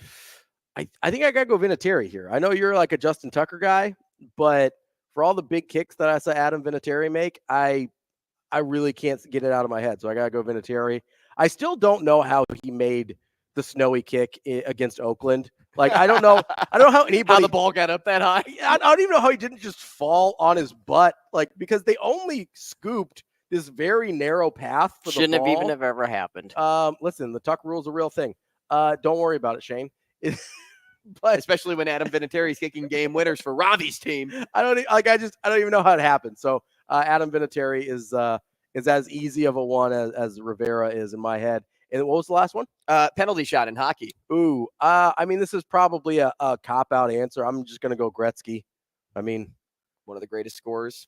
I gotta go with the GOAT there. I mean, in statistical categories, he is the right. greatest scorer of all time. What are yours? But different age of hockey, different eras. Yeah, it's like it's when people talk about like Wilt Chamberlain, right? And it's like, okay, right. He wouldn't score 100 points in the game today. He was playing against a bunch of like 6'6" guys. So for me, if I'm drawing up a play in basketball, I'm taking Kobe. Okay, fair.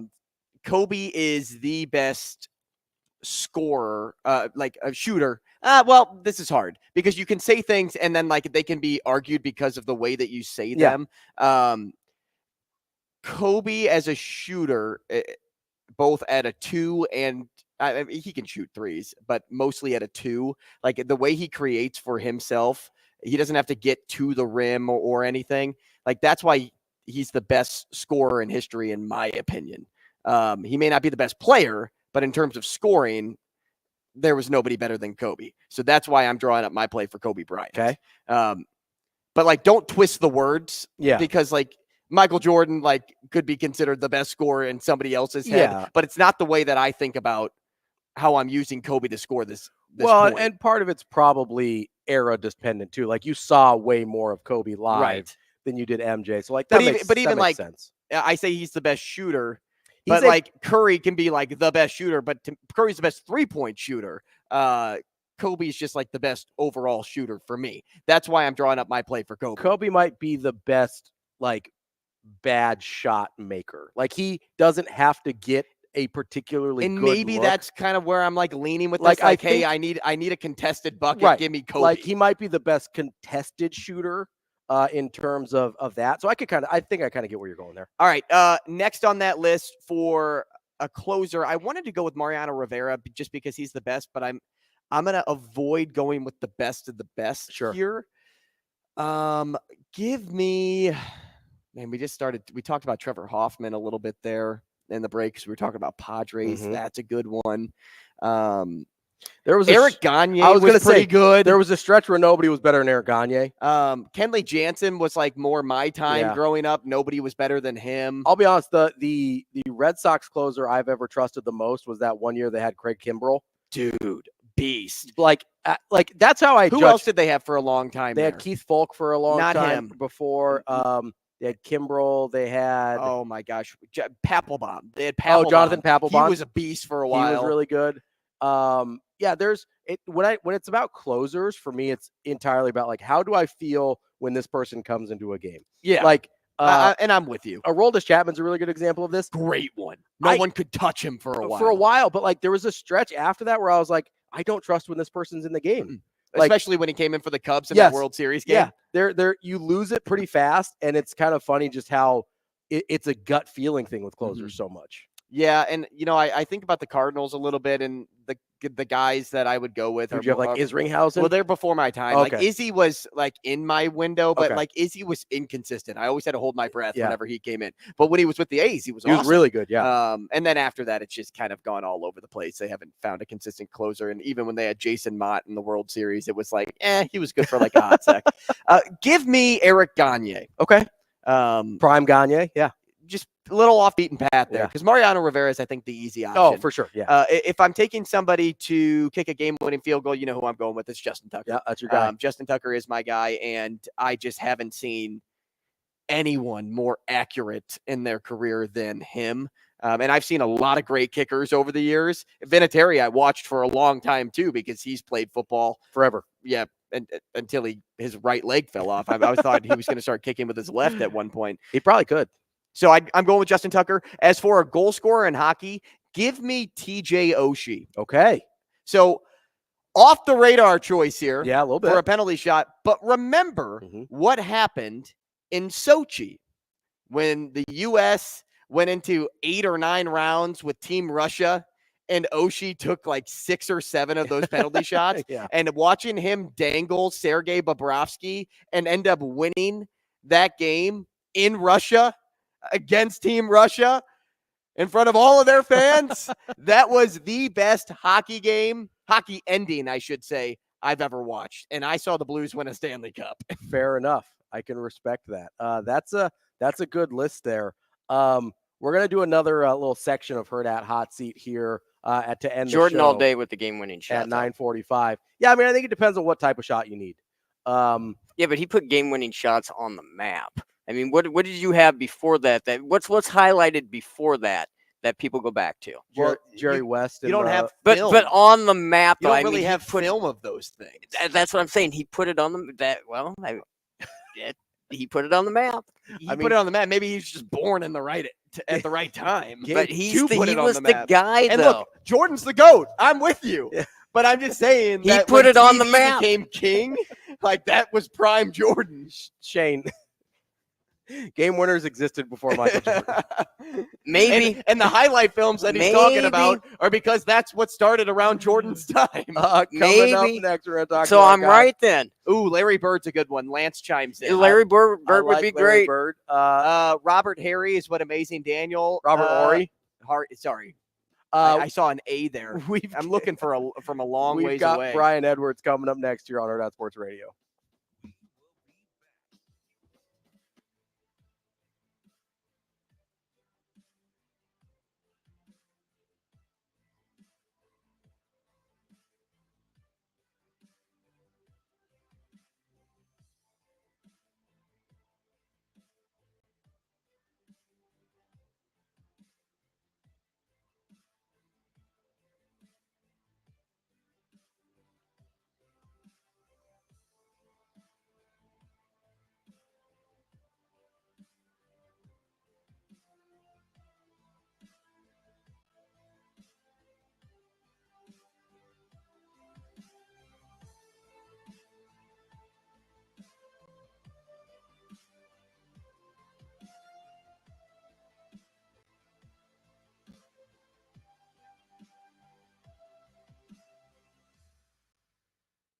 We will be back.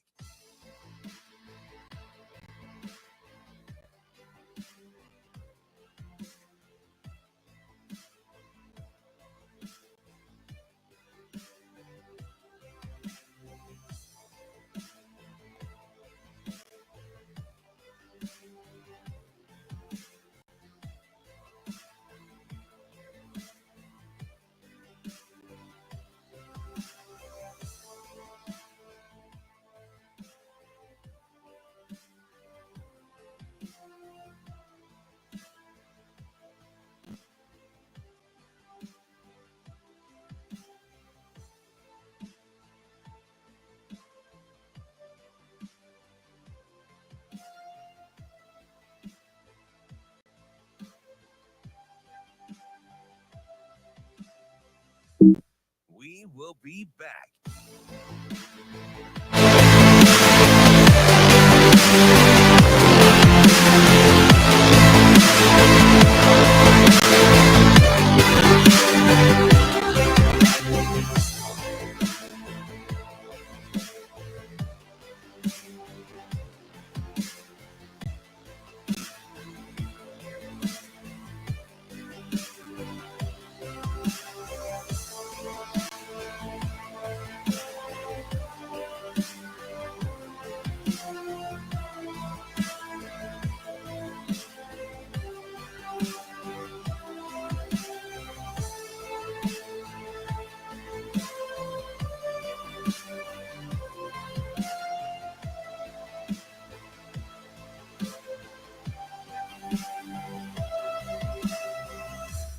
We will be back.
You're listening to Hurrdat Sports Radio.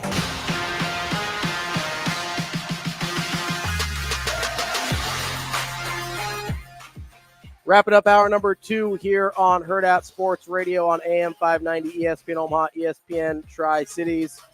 We will be joined by Brian Edwards, our Vegas insider, in just a little bit here. Before that, though, if you want to maybe play some of these picks that our guy Brian Edwards is going to lay out for us here, you can go to our friends over at the War Horse Sportsbook, either the casino in Lincoln or at Horseman's Park in Omaha. If you want to get qualified, though, for their Festival of Games, which you definitely want to get qualified because there's a $100,000 prop card challenge on the line and a $20,000 grand prize drawing, you want to go to the casino in Lincoln to get set up for that. You got to be a rewards member to get your entries, but every $50 sports ticket gets you an entry into both the prop card challenge for the big game in February and for the $20,000 grand prize drawing. You've got until February 1st to get entries for that, and then make sure you go to the casino and validate them with your rewards card. Get all the details at warhorsecasino.com. Now for the details that we're looking for from our guy, we've got Brian Edwards here laying out all the picks for us. B, how are you this morning? Good morning, fellas. How we doing? How cold is it out there? It's still too cold. Listen, we're up to a balmy 19 this morning, which is it's like a 40-degree improvement from a few days ago. So I'm actually, and it feels like 40 degrees. It actually is like a lot warmer, even though it's currently still 12 below degrees freezing outside. 2 nights ago we were in the mid 20s, but wind chill in the teens, and then last night like low 30s. So we don't do this in Florida very much. Well, B, are you going to make your way out to Vegas this weekend? Because I know someone who is. Scott Manziera or you? This guy and Scott. Scott's going to be there too. You have to come. Oh gosh, man. It's a little late. I mean, flight probably like $1,500 here with like 1 day in advance. Yeah, you got to let our guy know a little bit before that. I should have. But you know what? Your plays this weekend will be played in Vegas. Don't you worry. All right. I hope they're going to be good. Let's start off with some of the NFL slate. You've got Packers are 9.5-point dogs at San Francisco. How are you playing that one? Yeah, so I like the Packers here, but now I want to be clear. I got it at 10 early in the week. I think you should buy the half point to the key number of 10. So, I mean, the Packers are playing outstanding. They've won 4 in a row. They've covered in the last 3. Obviously, that game wasn't nearly as close as the final score indicated last week. And then you look at the Packers, they're only 5-5 straight up in ATS on the road this year, but their 5 road losses have been by 13 combined points, none of them by more than 4. And then in the last 9 games, which the Packers are 7-2 straight up, 6-3 ATS. Jordan Love, last 9 games, 21 touchdown passes, only 1 interception. Now Aaron Jones is healthy. He had one little warm-up game where I think he had 53 yards, which was his first one back in like a month he had missed. But the last 4, 127, 120, 111, and 118 rushing yards, 3 touchdowns last week. The Packers have won outright in their last 4 as underdogs. And San Fran, they are only 3-5 against the spread at home. When they've been favored by 6.5 points or more this year, they're only 5-6 ATS. I like the Packers, but plus 10. I like them. Speaking of high numbers, B, there's another high number in that Ravens-Texans game. You're not on the play. You're sticking with the over in the game, along with the Ravens team total over of 27.5. A couple of questions there. Why do you like those plays more? And does the high number scare you to where that's why you're avoiding that play? Yeah, I'm scared to lay that many points on Stroud, but I also want to attack this game by supporting the Ravens. And so I think that in doing so if we take out the regular season finale, which we should, Lamar Jackson, Zay Flowers, etc., Odell Beckham did not play in that game. The 6 previous home games, obviously excluding that Pittsburgh game without the starters, Baltimore had the following scoring outputs: 56, 37, 34, 31, 37, and 38. So at least 31 in all 6, 34 or more in 5 of 6, 37 or more in 4 of 6. So that's why I like the team total over 27.5. And I like it over 43.5 as well. The last 10 games Lamar Jackson has played, the over is 7-3. In his last 6 starts, CJ Stroud, 9 touchdown passes without an interception. And the over 5-1 in Baltimore's last 6 home games, if we again exclude that regular season finale at home, which we should because their starters weren't playing. But the 6 previous home games, the over was 5-1. It's going to be cold. There's going to be 10 to 15 mile an hour winds, but that as long as it's not 20 to 25 mile an hour winds, that's not too bad in my mind. So let's go over 43.5 as well. We're talking with Brian Edwards, our Vegas insider. Buffalo KC, maybe the most anticipated matchup this weekend as they face off in the playoffs for the 3rd year in a row. How are you playing Buffalo and Kansas City? So now both teams have been under teams this year, especially KC, and they played a 20-17 game for only 37 combined in the regular season. However, I just trust Josh Allen and Patrick Mahomes are going to, produce in this game. Now, DraftKings just like 15 minutes ago was still at 45, but most books 45.5. again, I'd like to recommend buying the a half point here.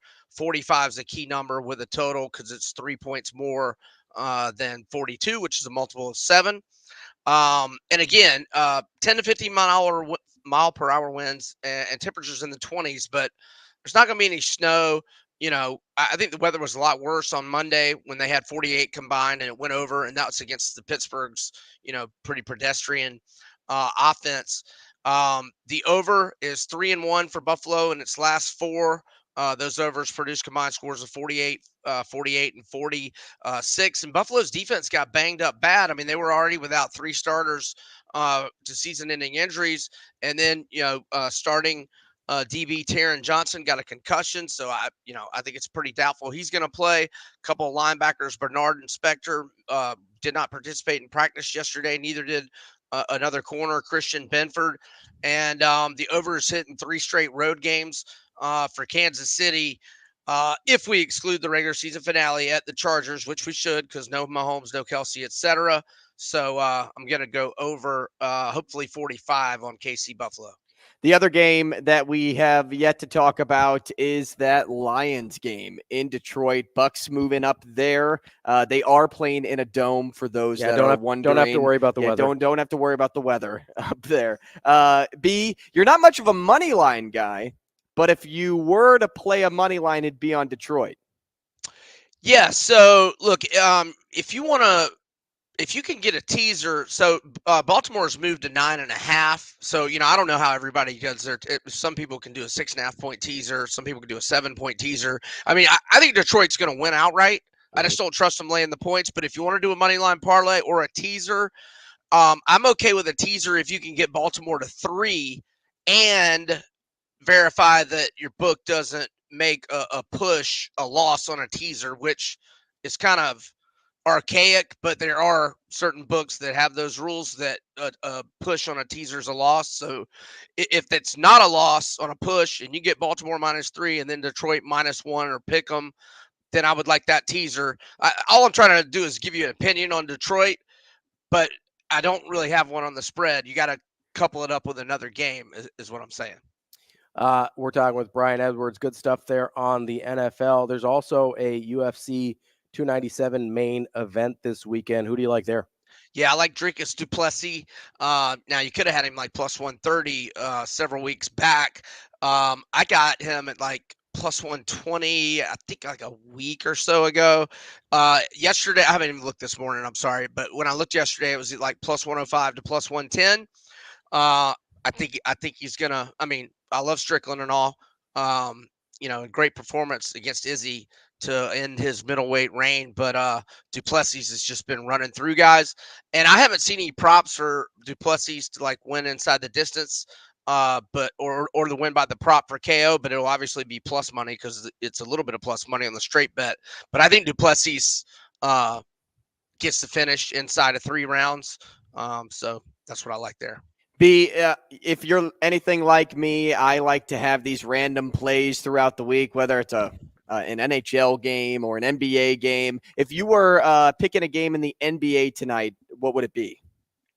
It would be the Utah Jazz. I had them, last night in the tragic situation with the Golden State assistant got it canceled, but that just makes me now.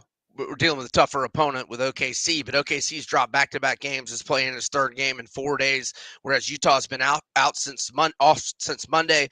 Utah's won 6 in a row straight up in ATS, 5 of the wins by 11 or more. Going back further, the Jazz 12-2, both straight up and against the spread in their last 14, 15-3. Both straight up in ATS in their last 18 at home this year. The Jazz 15-5 straight up, 16-14 ATS. OKC only 11-8 straight up, 10-9 ATS on the road. I'm just going to keep riding the Utah Jazz. They're on fire. Hey, I'm cool with that. Brian Edwards, our Vegas insider. Got about 20 seconds. Tell the people where they can find you. At Vegas B Edwards on Twitter. I've got some fresh NFL content up at Major Wager, and my picks are always at Vegas Insider. Y'all have a great weekend. Good luck in Vegas, my man. Thank you. Well, you said you can find B. Edwards at Vegas, right? That's where my mind stops. So my brain stopped there, so I'm going to find B in Vegas this weekend. All right, gentlemen. Y'all have a great weekend. You you, too. man. We'll talk to you later. That's Brian Edwards, our Vegas insider. Coming up next, our Husker insider, Michael Bruntz from Husker 24/7 here on Hurrdat Sports Radio. We will be back.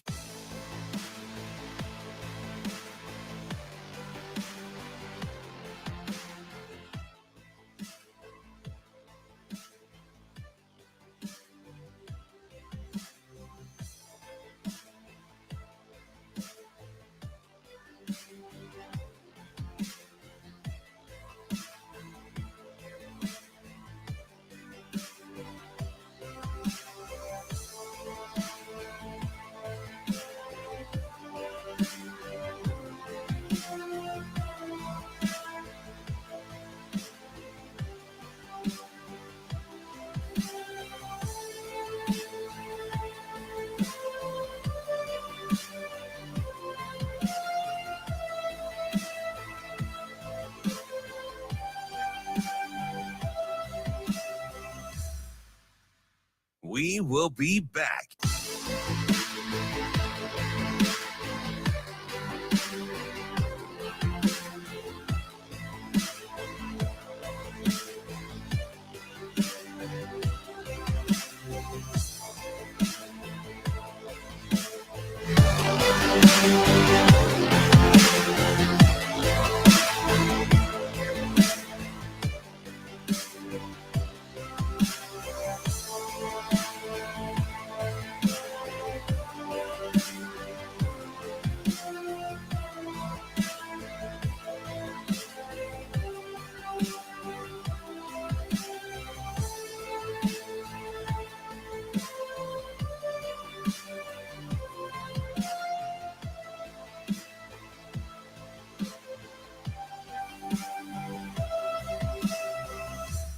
We will be back.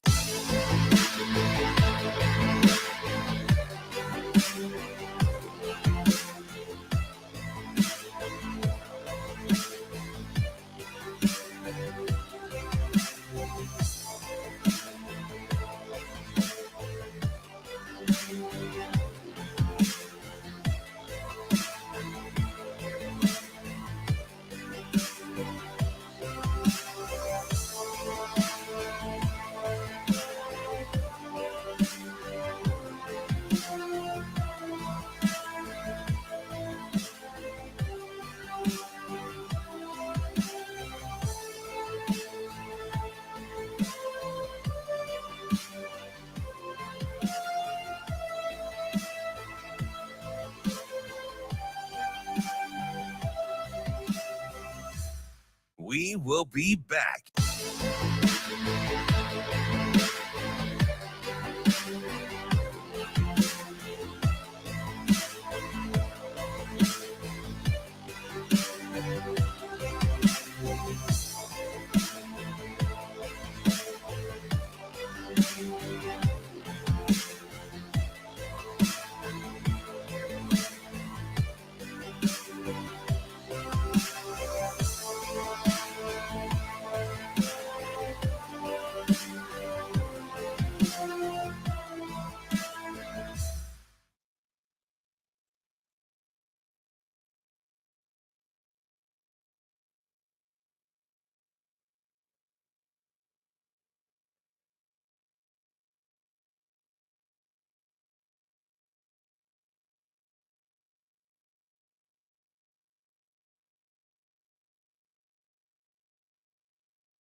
Welcome to Hurrdat Sports Radio.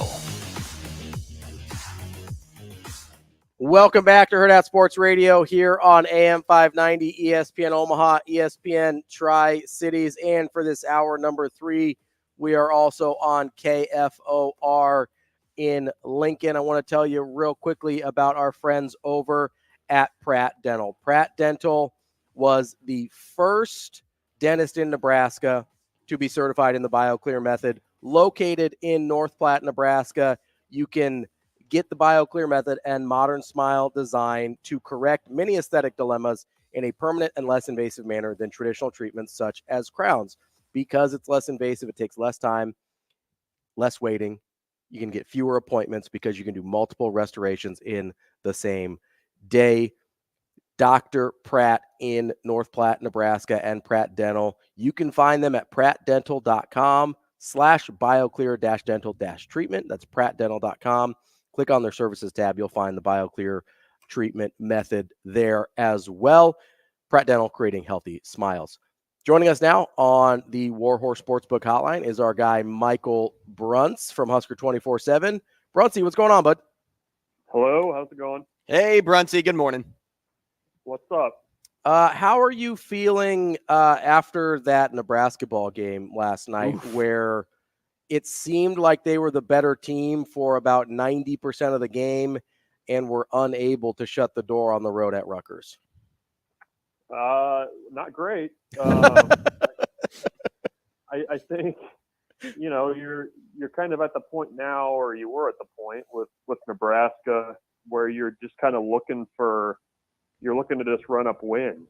And, that last night, I mean, you guys brainstorm for a minute here with me. Mm-hmm. Is there anything worse in basketball than just getting another team just absolutely like cleaning your clock on the offensive glass?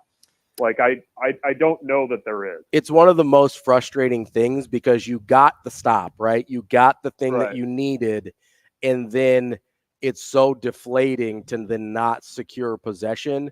It is one of the most frustrating things that if it's happening continually throughout a game, it is one of the most frustrating things that can happen in a basketball game. Well, because it's a lack of effort thing. It seems like the effort just isn't there. And when you're not hustling and you're getting outplayed, it's one of the worst feelings as a sports fan, just kind of watching your team get deteriorated. It also feels like it snowballs on you a little bit sometimes too, right? Where it's like, okay, we didn't have good effort for a couple in a row, and now they get a long rebound on a bad bounce, and then it gets tipped off of us and out about, and all of a sudden you're like, we just gave up 4 or 5 offensive rebounds, and we only didn't have good effort once. Like, what happened?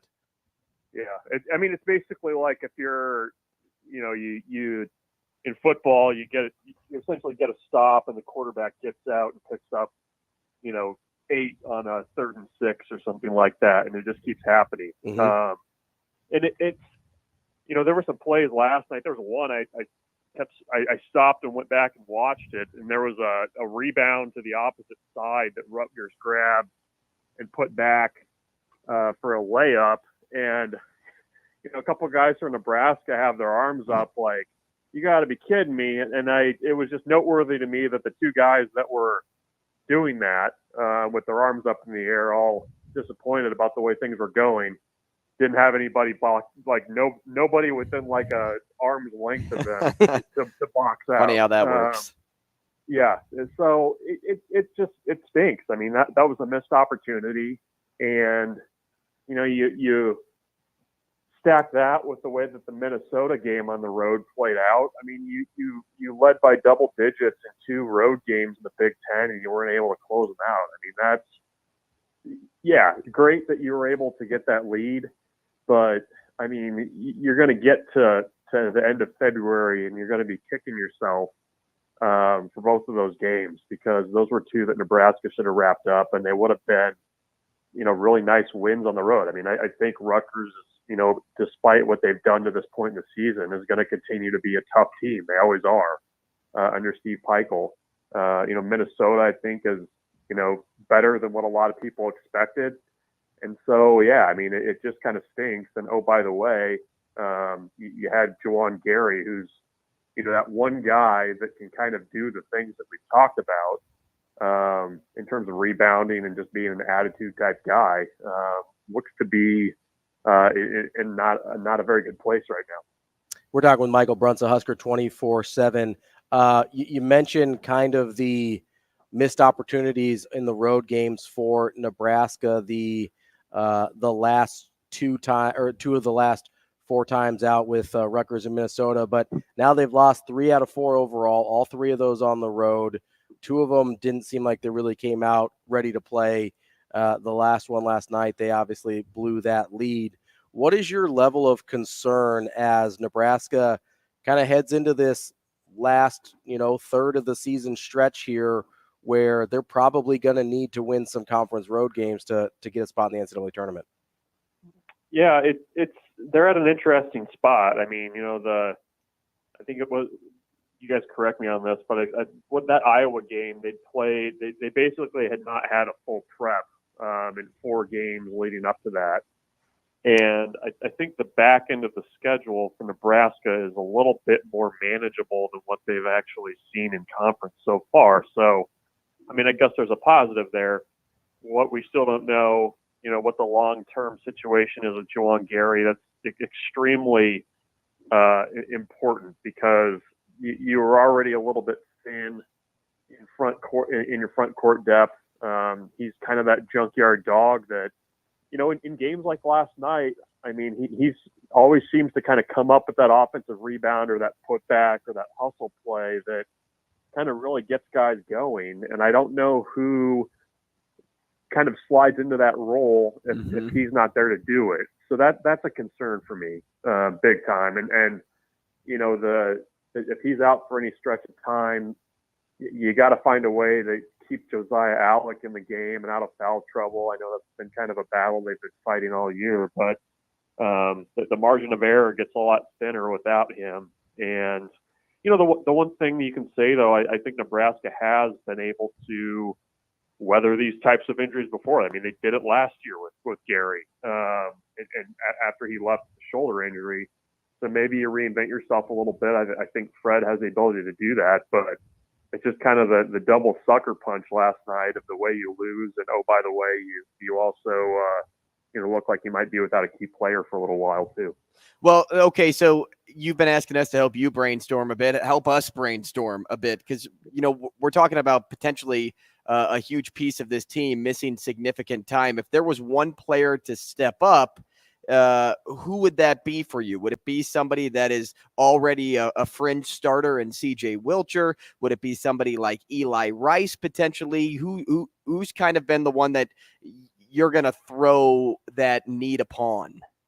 Yeah, is it a Moneyball thing? I mean, are you trying to recreate Gary in the with multiple guys? Aggregate. I mean, yeah. Yeah, are you gonna go that route? Thank you. So I don't know. I mean, I think it's got to be a combination of Wilcher, who I think has played pretty well for the most part this season and kind of gone to a new level than what he had been before. And you're probably going to need Eli Rice to grow up really fast. I mean, I think at times he's looked pretty advanced for a freshman, and I think at times he's looked like a freshman kind of making his way through the Big Ten for the first time. So. Yeah, I mean, I don't know that there's an obvious fill in there, but you're going to need somebody to pick up that slack, on the glass and also play a little bit more physically on defense than maybe what they're comfortable doing. So it's not a one-to-one thing in my mind. I mean, I just think you're going to need, guys to step up here and there. Bruntz, as you're looking at the rest of the schedule, if I said you had to place $100 either on Nebraska to make the NCAA tournament or not make the NCAA tournament, where is your money going? I'm keeping my money and I'm going to invest it somewhere else. I think I want no part of betting on Nebraska basketball, predicting Nebraska basketball. I don't know. I mean, I think they've set the table though for where they are now, where they can get it over the finish line, I think. I mean, you basically have to defend your home court. You might have to steal a game or two on the road. And this is a team that, when they're shooting well from the outside, I mean, they're a real tough matchup for teams. So I would still lean tournament, but not as confidently as I would have done, maybe even coming out of that Iowa loss. I still felt like that was a little bit more of an outlier for this group. than any kind of big trend. So we'll see what happens. But I would still very, very slightly lean tournament with my $100, but I would probably just hang on to it if I had my option. Well, Bruntz, I got the option for you, because this weekend when Trey Palmer wakes up peed off, the degenerate bet of the weekend is Trey Palmer first touchdown. Plus 2,800. Yeah. Okay. Yeah. This is like first inning unders all over again. Yeah, I like that. That's a good investment. That's a better use of that $100. And then you could take all that sweet Trey Palmer cash and roll that into a really stupid Nebraska basketball bet. I like the way you're thinking. Yeah, you know what? That's where my brain goes. And you know what, man? My my bachelor party is in Vegas this weekend, so you know what I'm doing. You're not just going to go see like a Cirque du Soleil show? No, I have a better chance of ending up on the hotel roof than going to that show. He told me he was going to go see the Britney Spears residency there in Vegas. Yeah, you're going to be trying to find the most obscure, like, Scottish professional football league match that you can bet on at 4 a.m. You're going to get Aberdeen over like Hibs at plus 1.5. That's what you're looking for. I'll send you my plays all weekend long. Your Twitter DMs are about to blow up. Yeah. I didn't even know they played professional soccer in Azerbaijan. I can put some money down on it. It's that Australian rules football that gets you every time. Yeah. Bruns, let's switch gears here over to football for a minute. Obviously, Dylan Raiola out at the Polynesian Bowl this week. Do we learn anything from these things, or is it just cool to see Nebraska recruits at a big stage? I don't know. It's kind of like, I don't know, you watch him throw a football. It's kind of like when you used to watch Mark McGuire take BP. That's kind of what it is. I mean, it's tough too now, because in those games you got guys opting out. Raiola's been in Lincoln, essentially enrolled, and is doing this. I mean, it's more of almost like a Pro Bowl type thing now than anything. But it's going to be the first time that a lot of people are going to see an extended look at Carter Nelson. He's playing in that game as well. Mm-hmm. Preston Tauma, same way, the guard from Hawaii. So there's value in that. It's kind of like it's like anything. If your guy for your program that's committed plays well in an event like that, it really matters, right? Like, you really care about it. And if maybe not so much, guy doesn't play much, it doesn't really matter. It's just a showcase kind of thing. But no, I think, when you look at the talent that's in Hawaii this week, I mean, I think Raiola is really towards the top of that list. He's been the best quarterback there all week, which should not be a surprise. And, it'll be good for Nebraska fans to see him throw it around a little bit. It definitely comes out of his hand a little bit different than it does most quarterbacks. So I guess watch it and dream a little bit of what the future can be. Bruntz, another thing that popped off the page yesterday was seeing that Glenn Thomas carries the co-offensive coordinator tag. Yeah. What sort of responsibilities do you think come with that title for him? I don't know. I mean, that's the thing we need to hear from Matt Rule on. A lot of focus is going to be on who's got their finger on the button with the play calling. That's going to be, some intrigue there. I kind of went back and forth on it this week too. I mean, when you have just do you need your quarterback's coach to have a role in game planning, a significant role in game planning and coordinating? I don't think so, but I think it helps.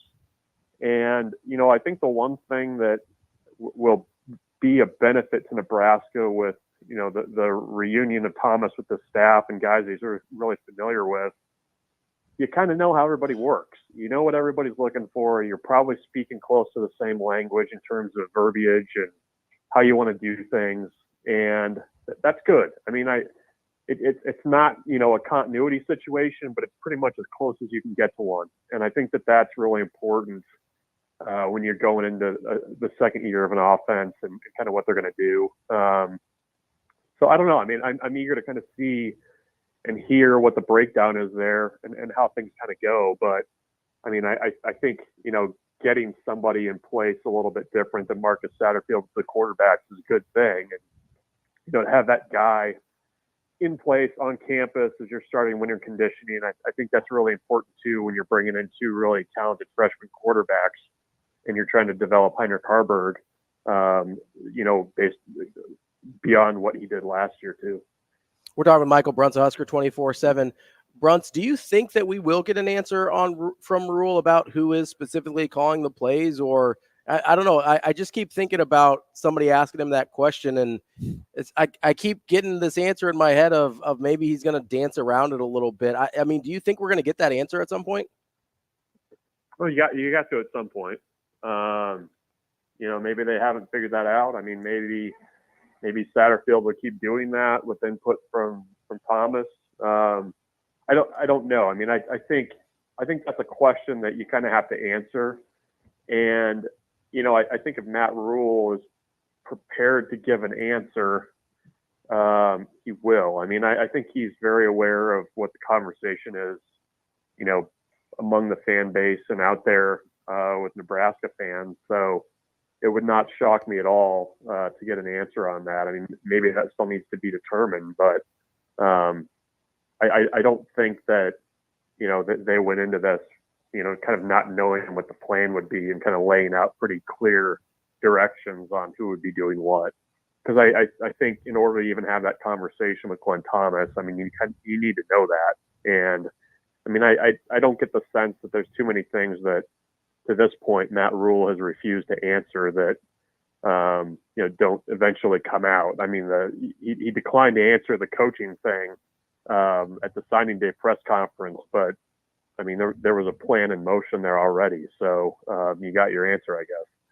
Bruntsy, what about this? Do you have a sense on Dana Holgorsen and what an update looks like regarding his status with Nebraska?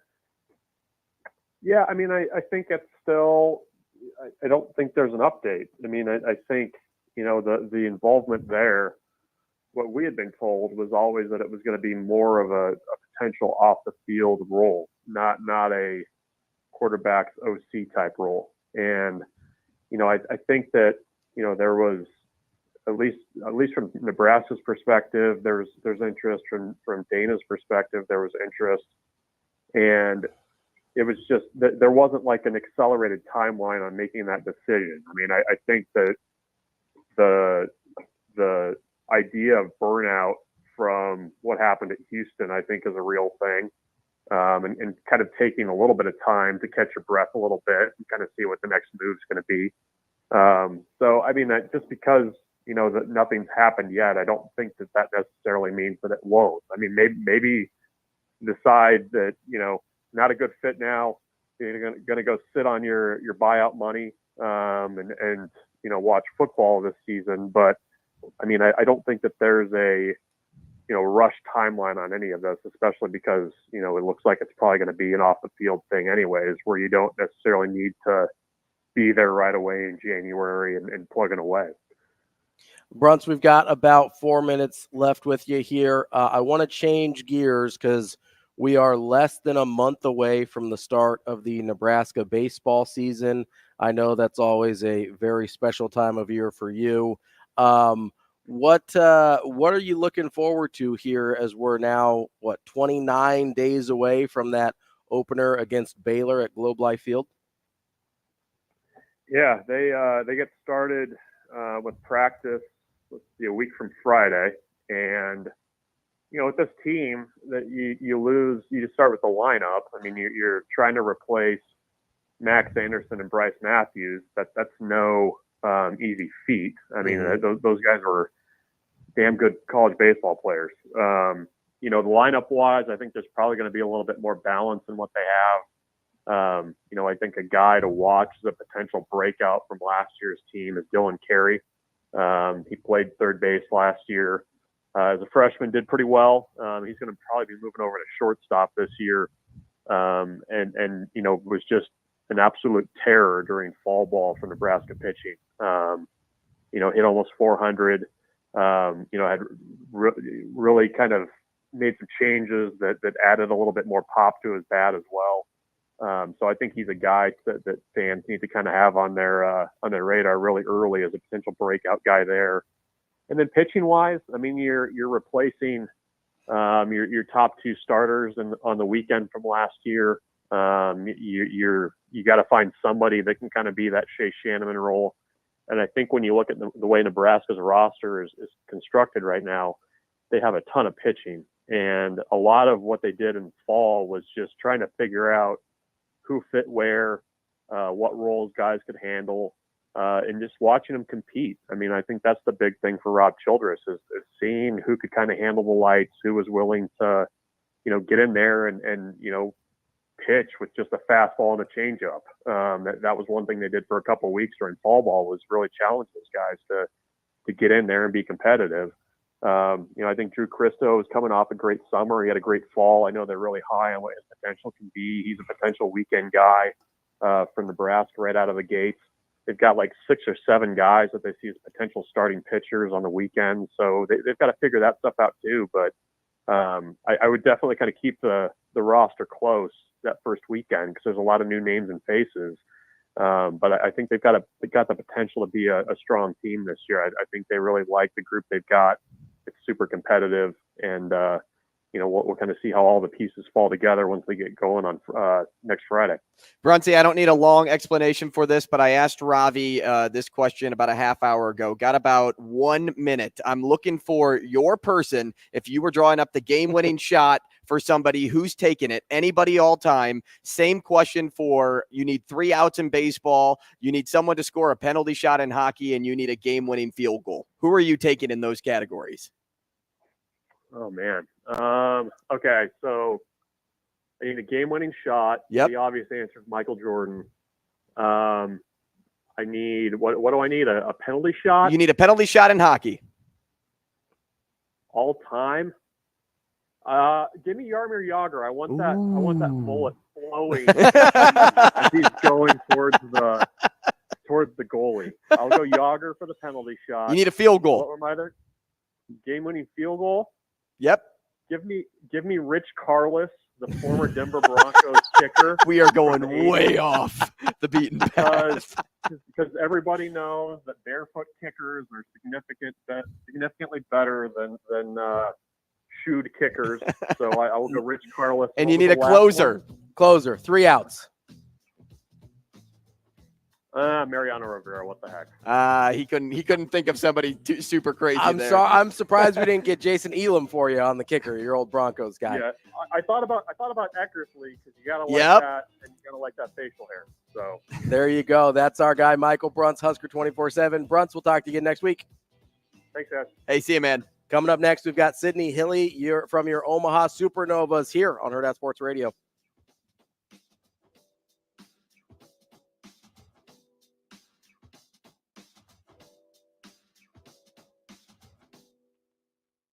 We will be back.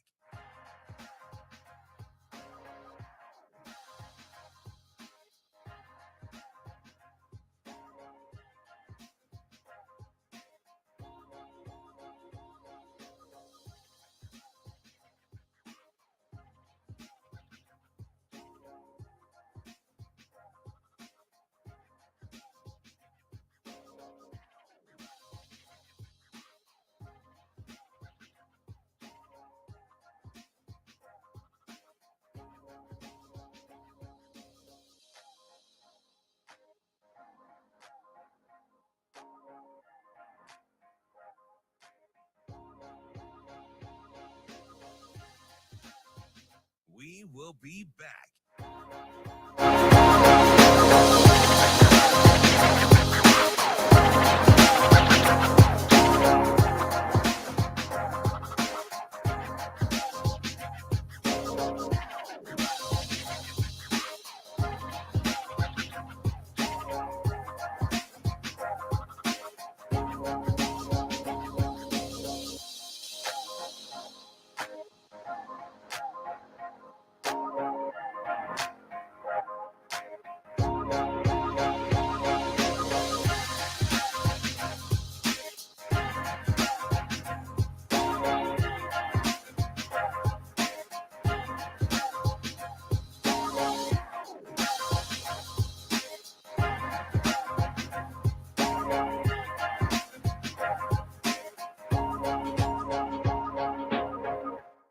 will be back.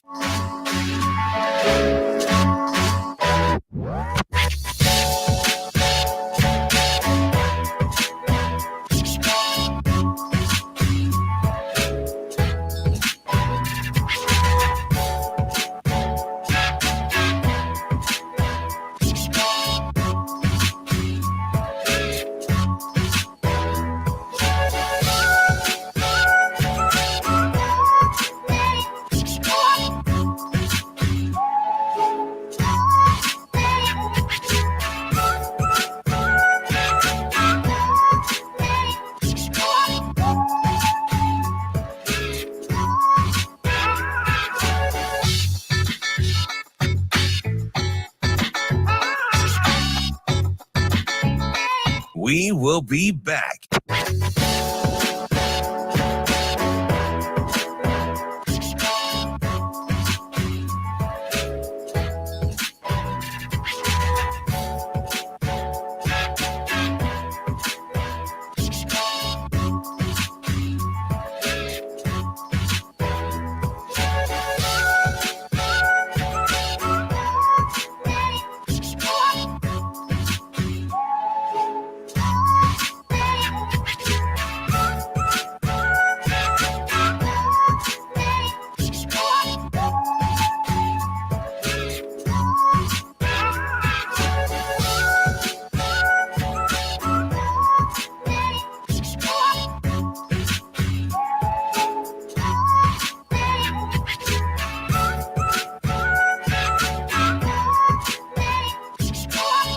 We will be back.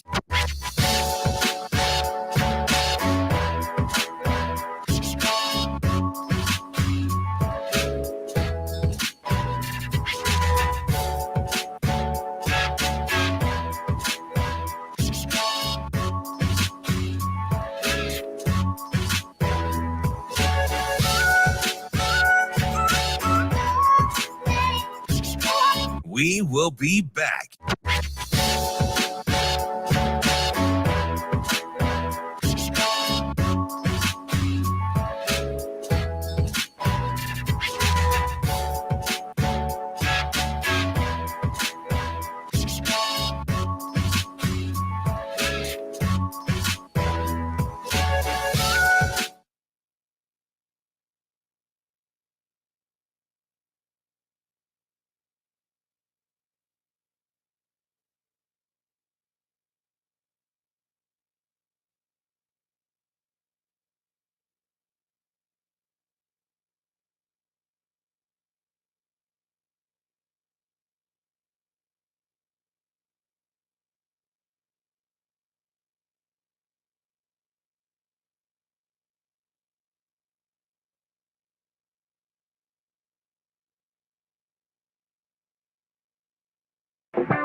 You're listening to Hurrdat Sports Radio.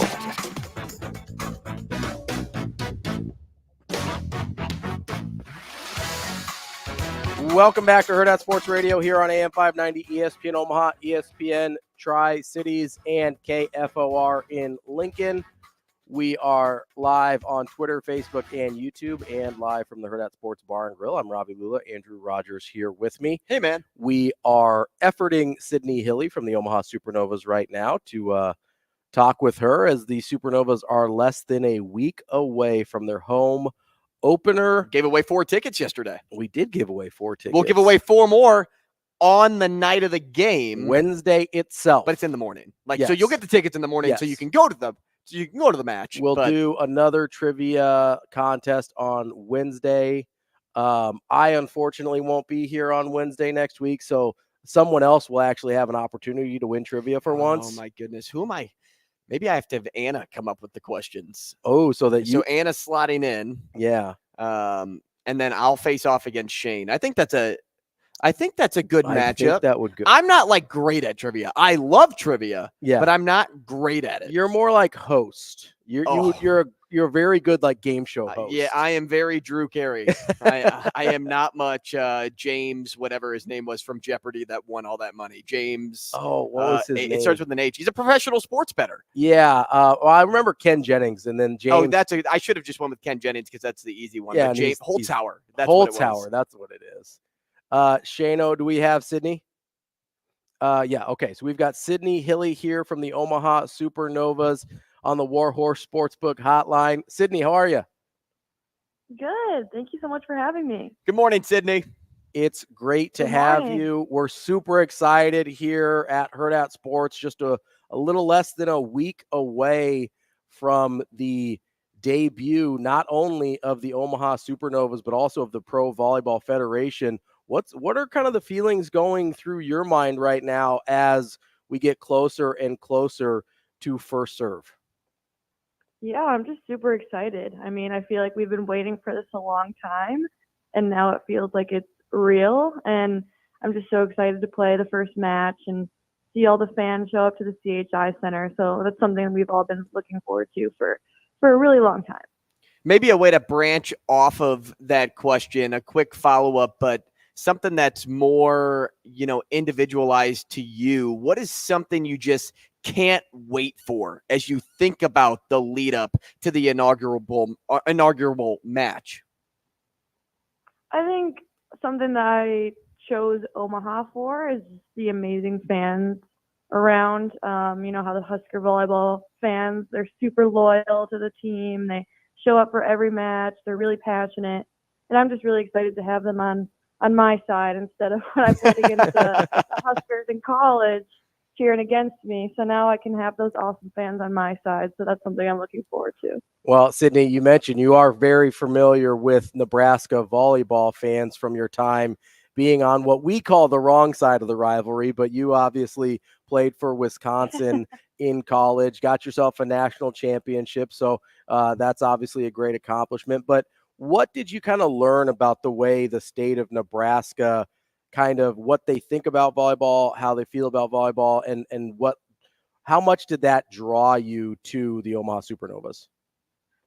Yeah, well, number one, I think they're super knowledgeable about the game. Like, they're really educated and know their stuff. I just love how they sold out every single game that the Huskers had.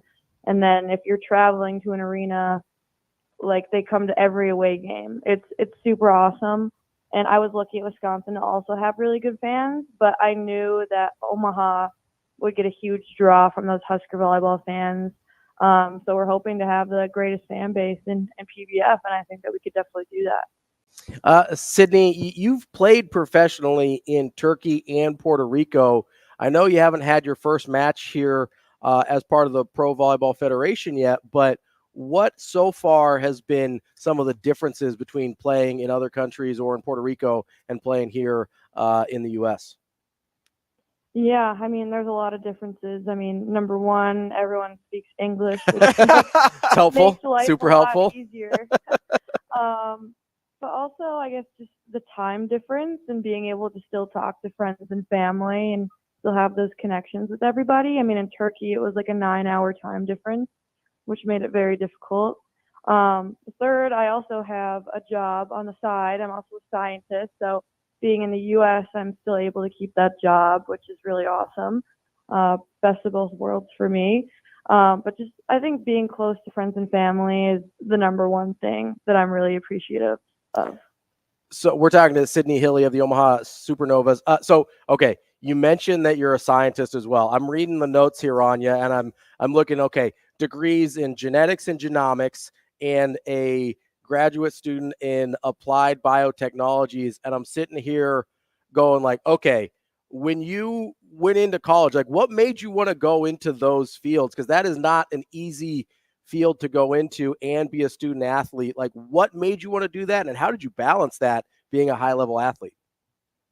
Yeah, so when I first went into college, I thought I was going to be a pharmacist. And with volleyball, being a pharmacist is really difficult because there's certain classes you have to take at certain times, and it just doesn't really work with volleyball. So it was recommended to me to get an undergrad in some science.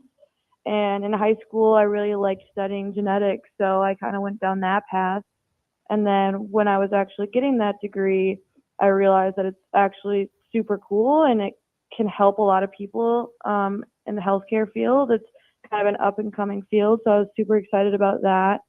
And then with COVID, I was able to get an extra year of school. So my 5th year, I got my master's in biotechnology.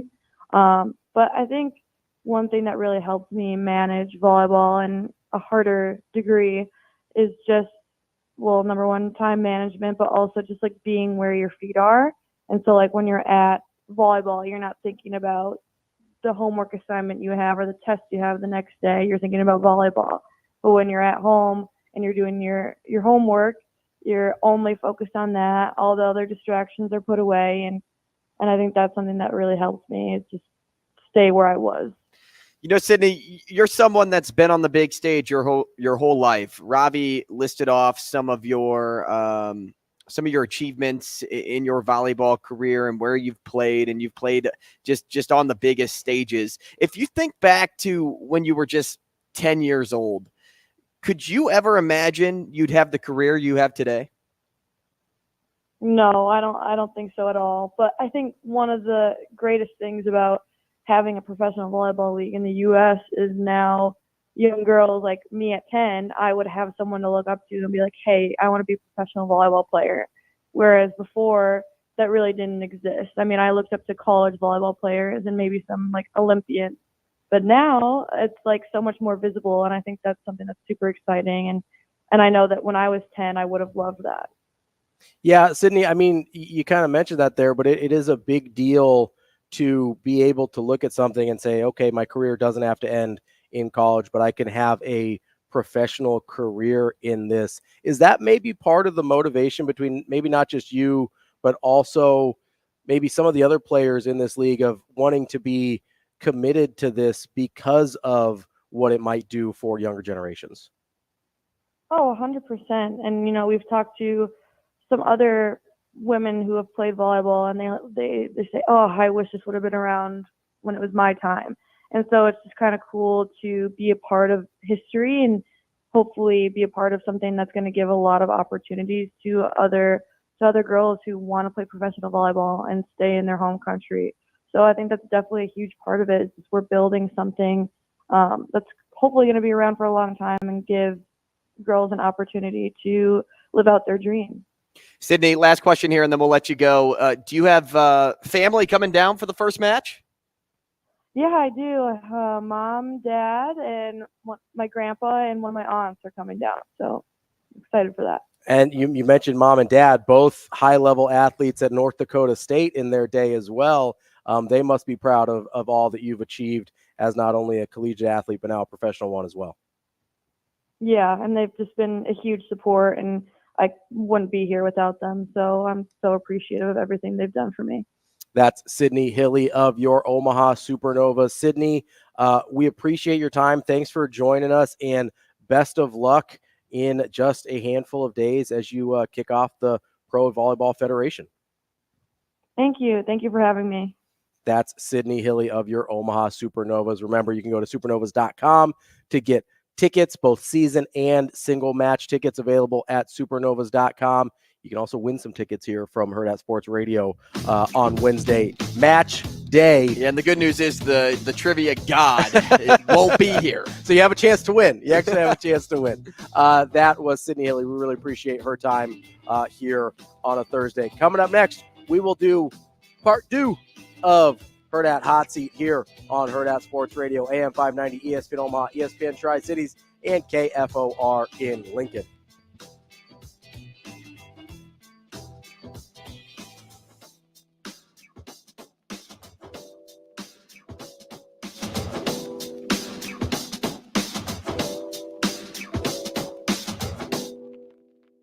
We will be back.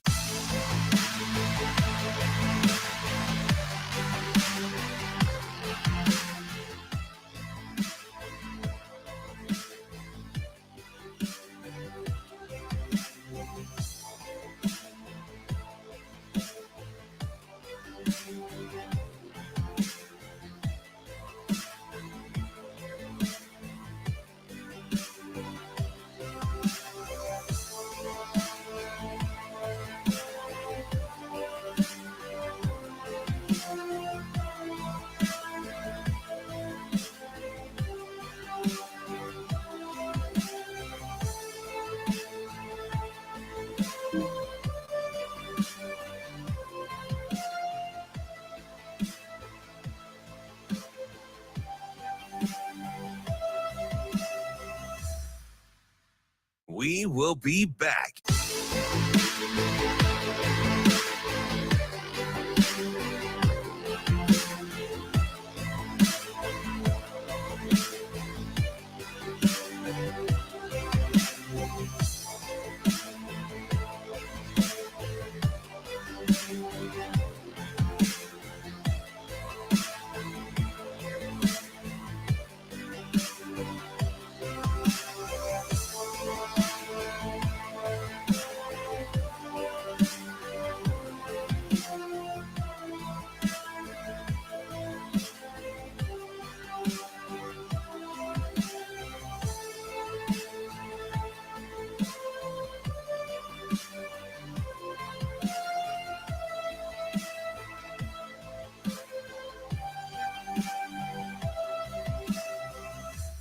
We will be back.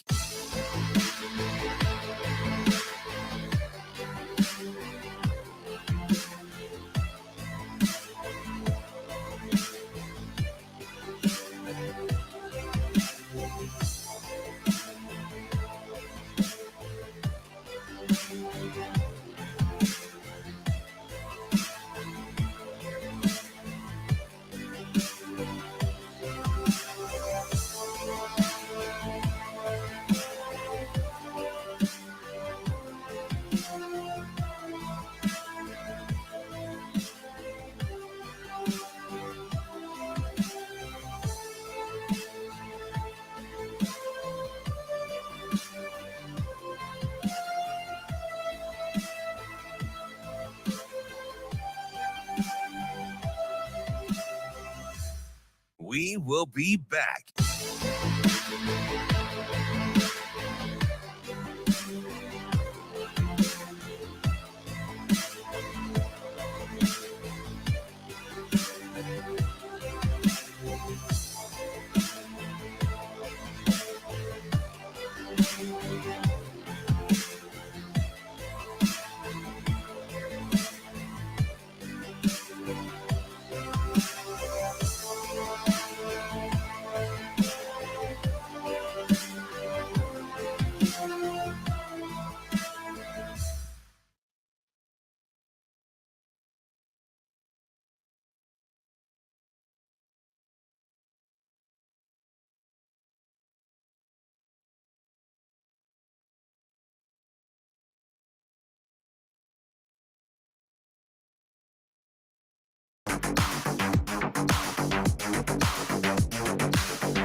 You're listening to Hurrdat Sports Radio.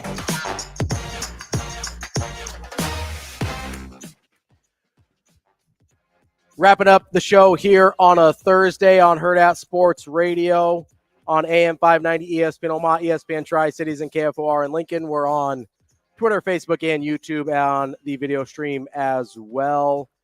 I'm Ravi Lulla. Andrew Rogers here with me. It's your Friday. It is. You're heading off to Vegas for the bachelor party this weekend. Man, it's gonna be fun. I have a great group of guys, and really, really excited to just kind of see all of them, because these are people that I don't see every day. Yeah, right. Everybody in my wedding party is somebody that isn't in Omaha. Oh, that's fun though for you. So you get to see everybody. So I get to see everybody, and it's kind of a mini vacation at the same time. Yeah. And for me, like, people are probably like, oh, Vegas, like, he's going to get completely obliterated. And like, your thought would have been true 4 years ago, but today, and dealing with some internal injuries that I've given myself, cough, cough, gastritis, that won't be happening. Like, it's going to be a stick to beer thing, and it won't be a lot of beers either, because the body can't handle it anymore. Yeah, it's going to be mostly, I feel like you're just going to be sports betting most of the weekend. Yeah. You know what? The damage is going to be done in other areas of my life. It's going to be done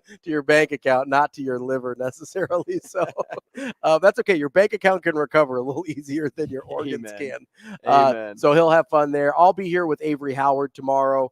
Super excited to have Avery back hosting with me again. We'll have a good time with that. So that's what you can look forward to tomorrow. But before we get there, we got a little more Hurrdat hot seat we need to get to, because you had a great question in the last session of this, and we only got to one because it took the whole time. That's what happens. As we often do.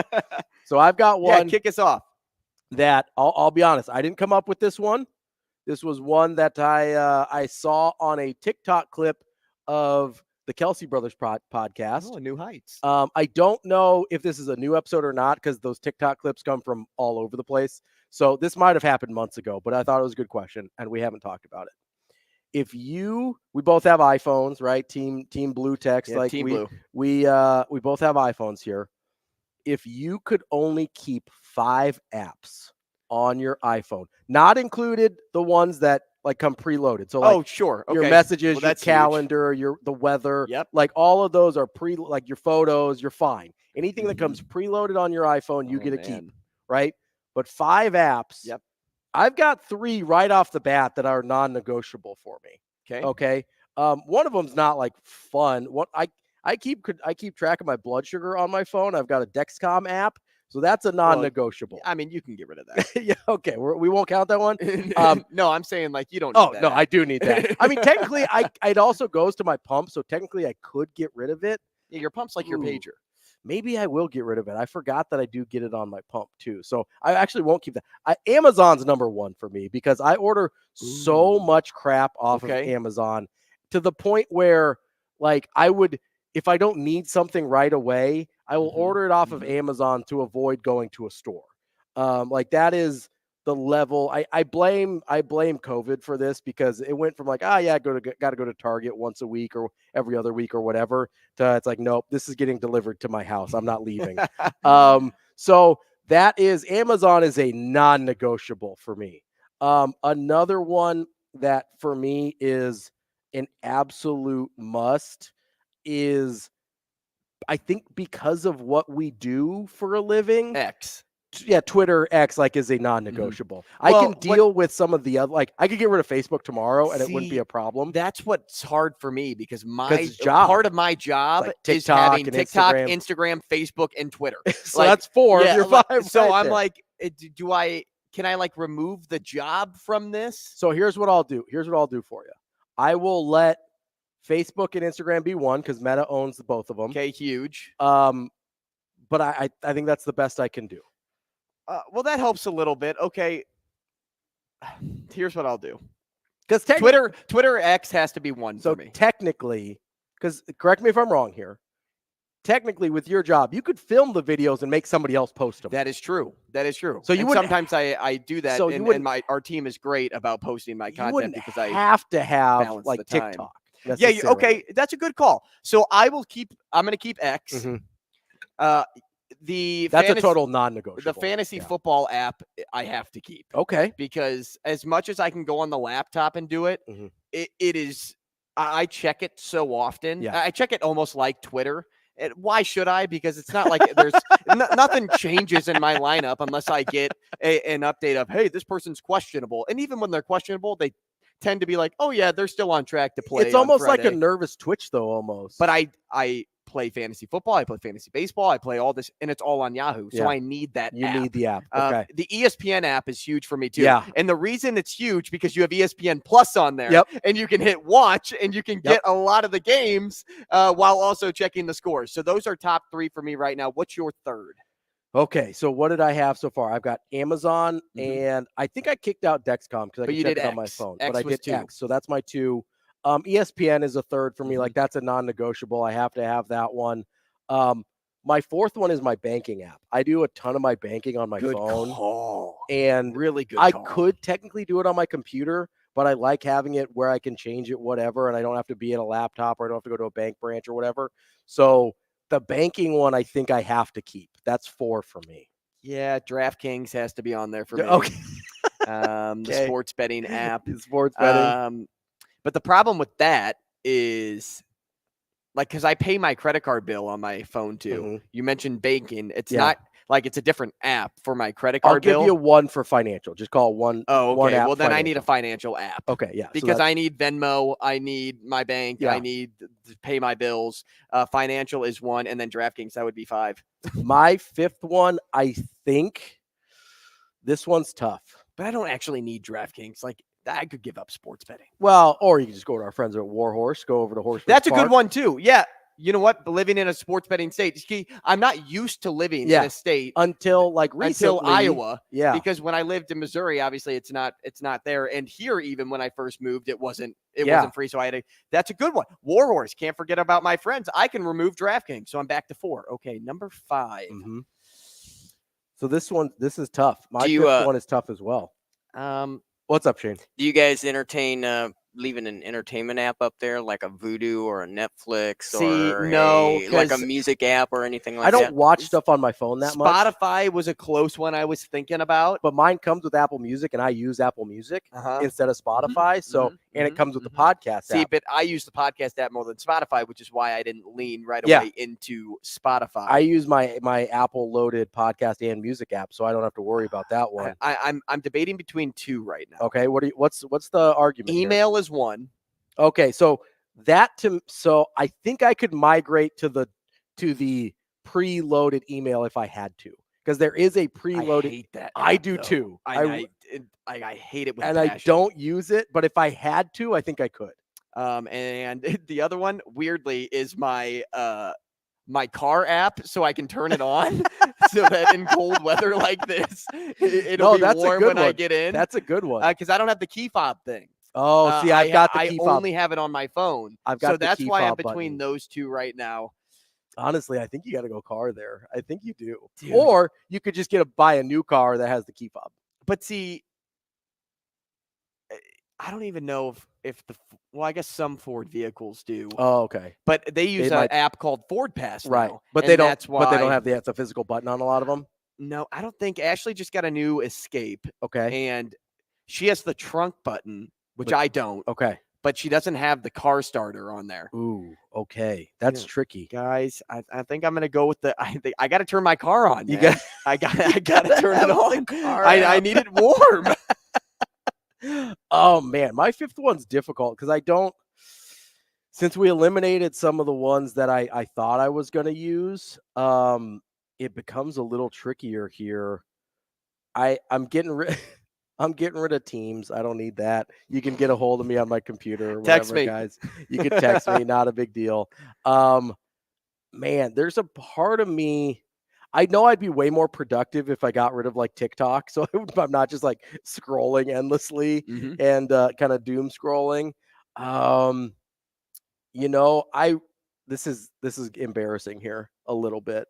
I have this fascination with looking at houses. I get it from my dad. Zillow, I think I'd keep Zillow. So that's funny because I as well have a fascination of just seeing what other people are doing and being like, oh, that's kind of a cool update. I wonder if I could do that in my house. Yeah, so I do that. I do it to like get ideas. I also do it to like, okay, I kind of weirdly use it as like motivation in my life.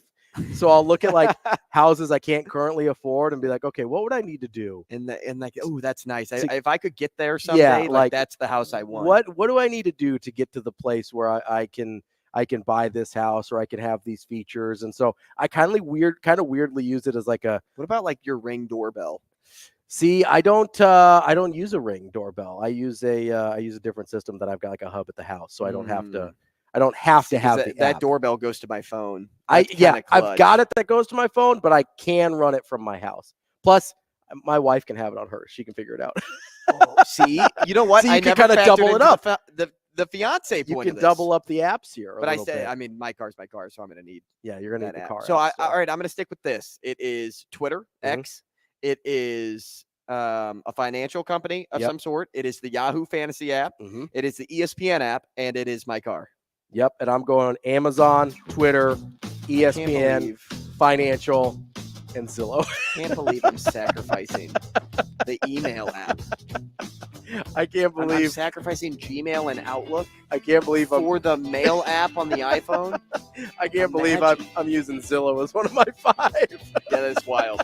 That is Hurrdat Sports Radio. Andrew, have fun in Vegas, buddy. Have a good time. Don't blow through the wedding budget on sports betting, but double it. Maybe double the wedding budget. Yeah, exactly. Put it all on black. I will be back with Avery Howard tomorrow here on Hurrdat Sports Radio.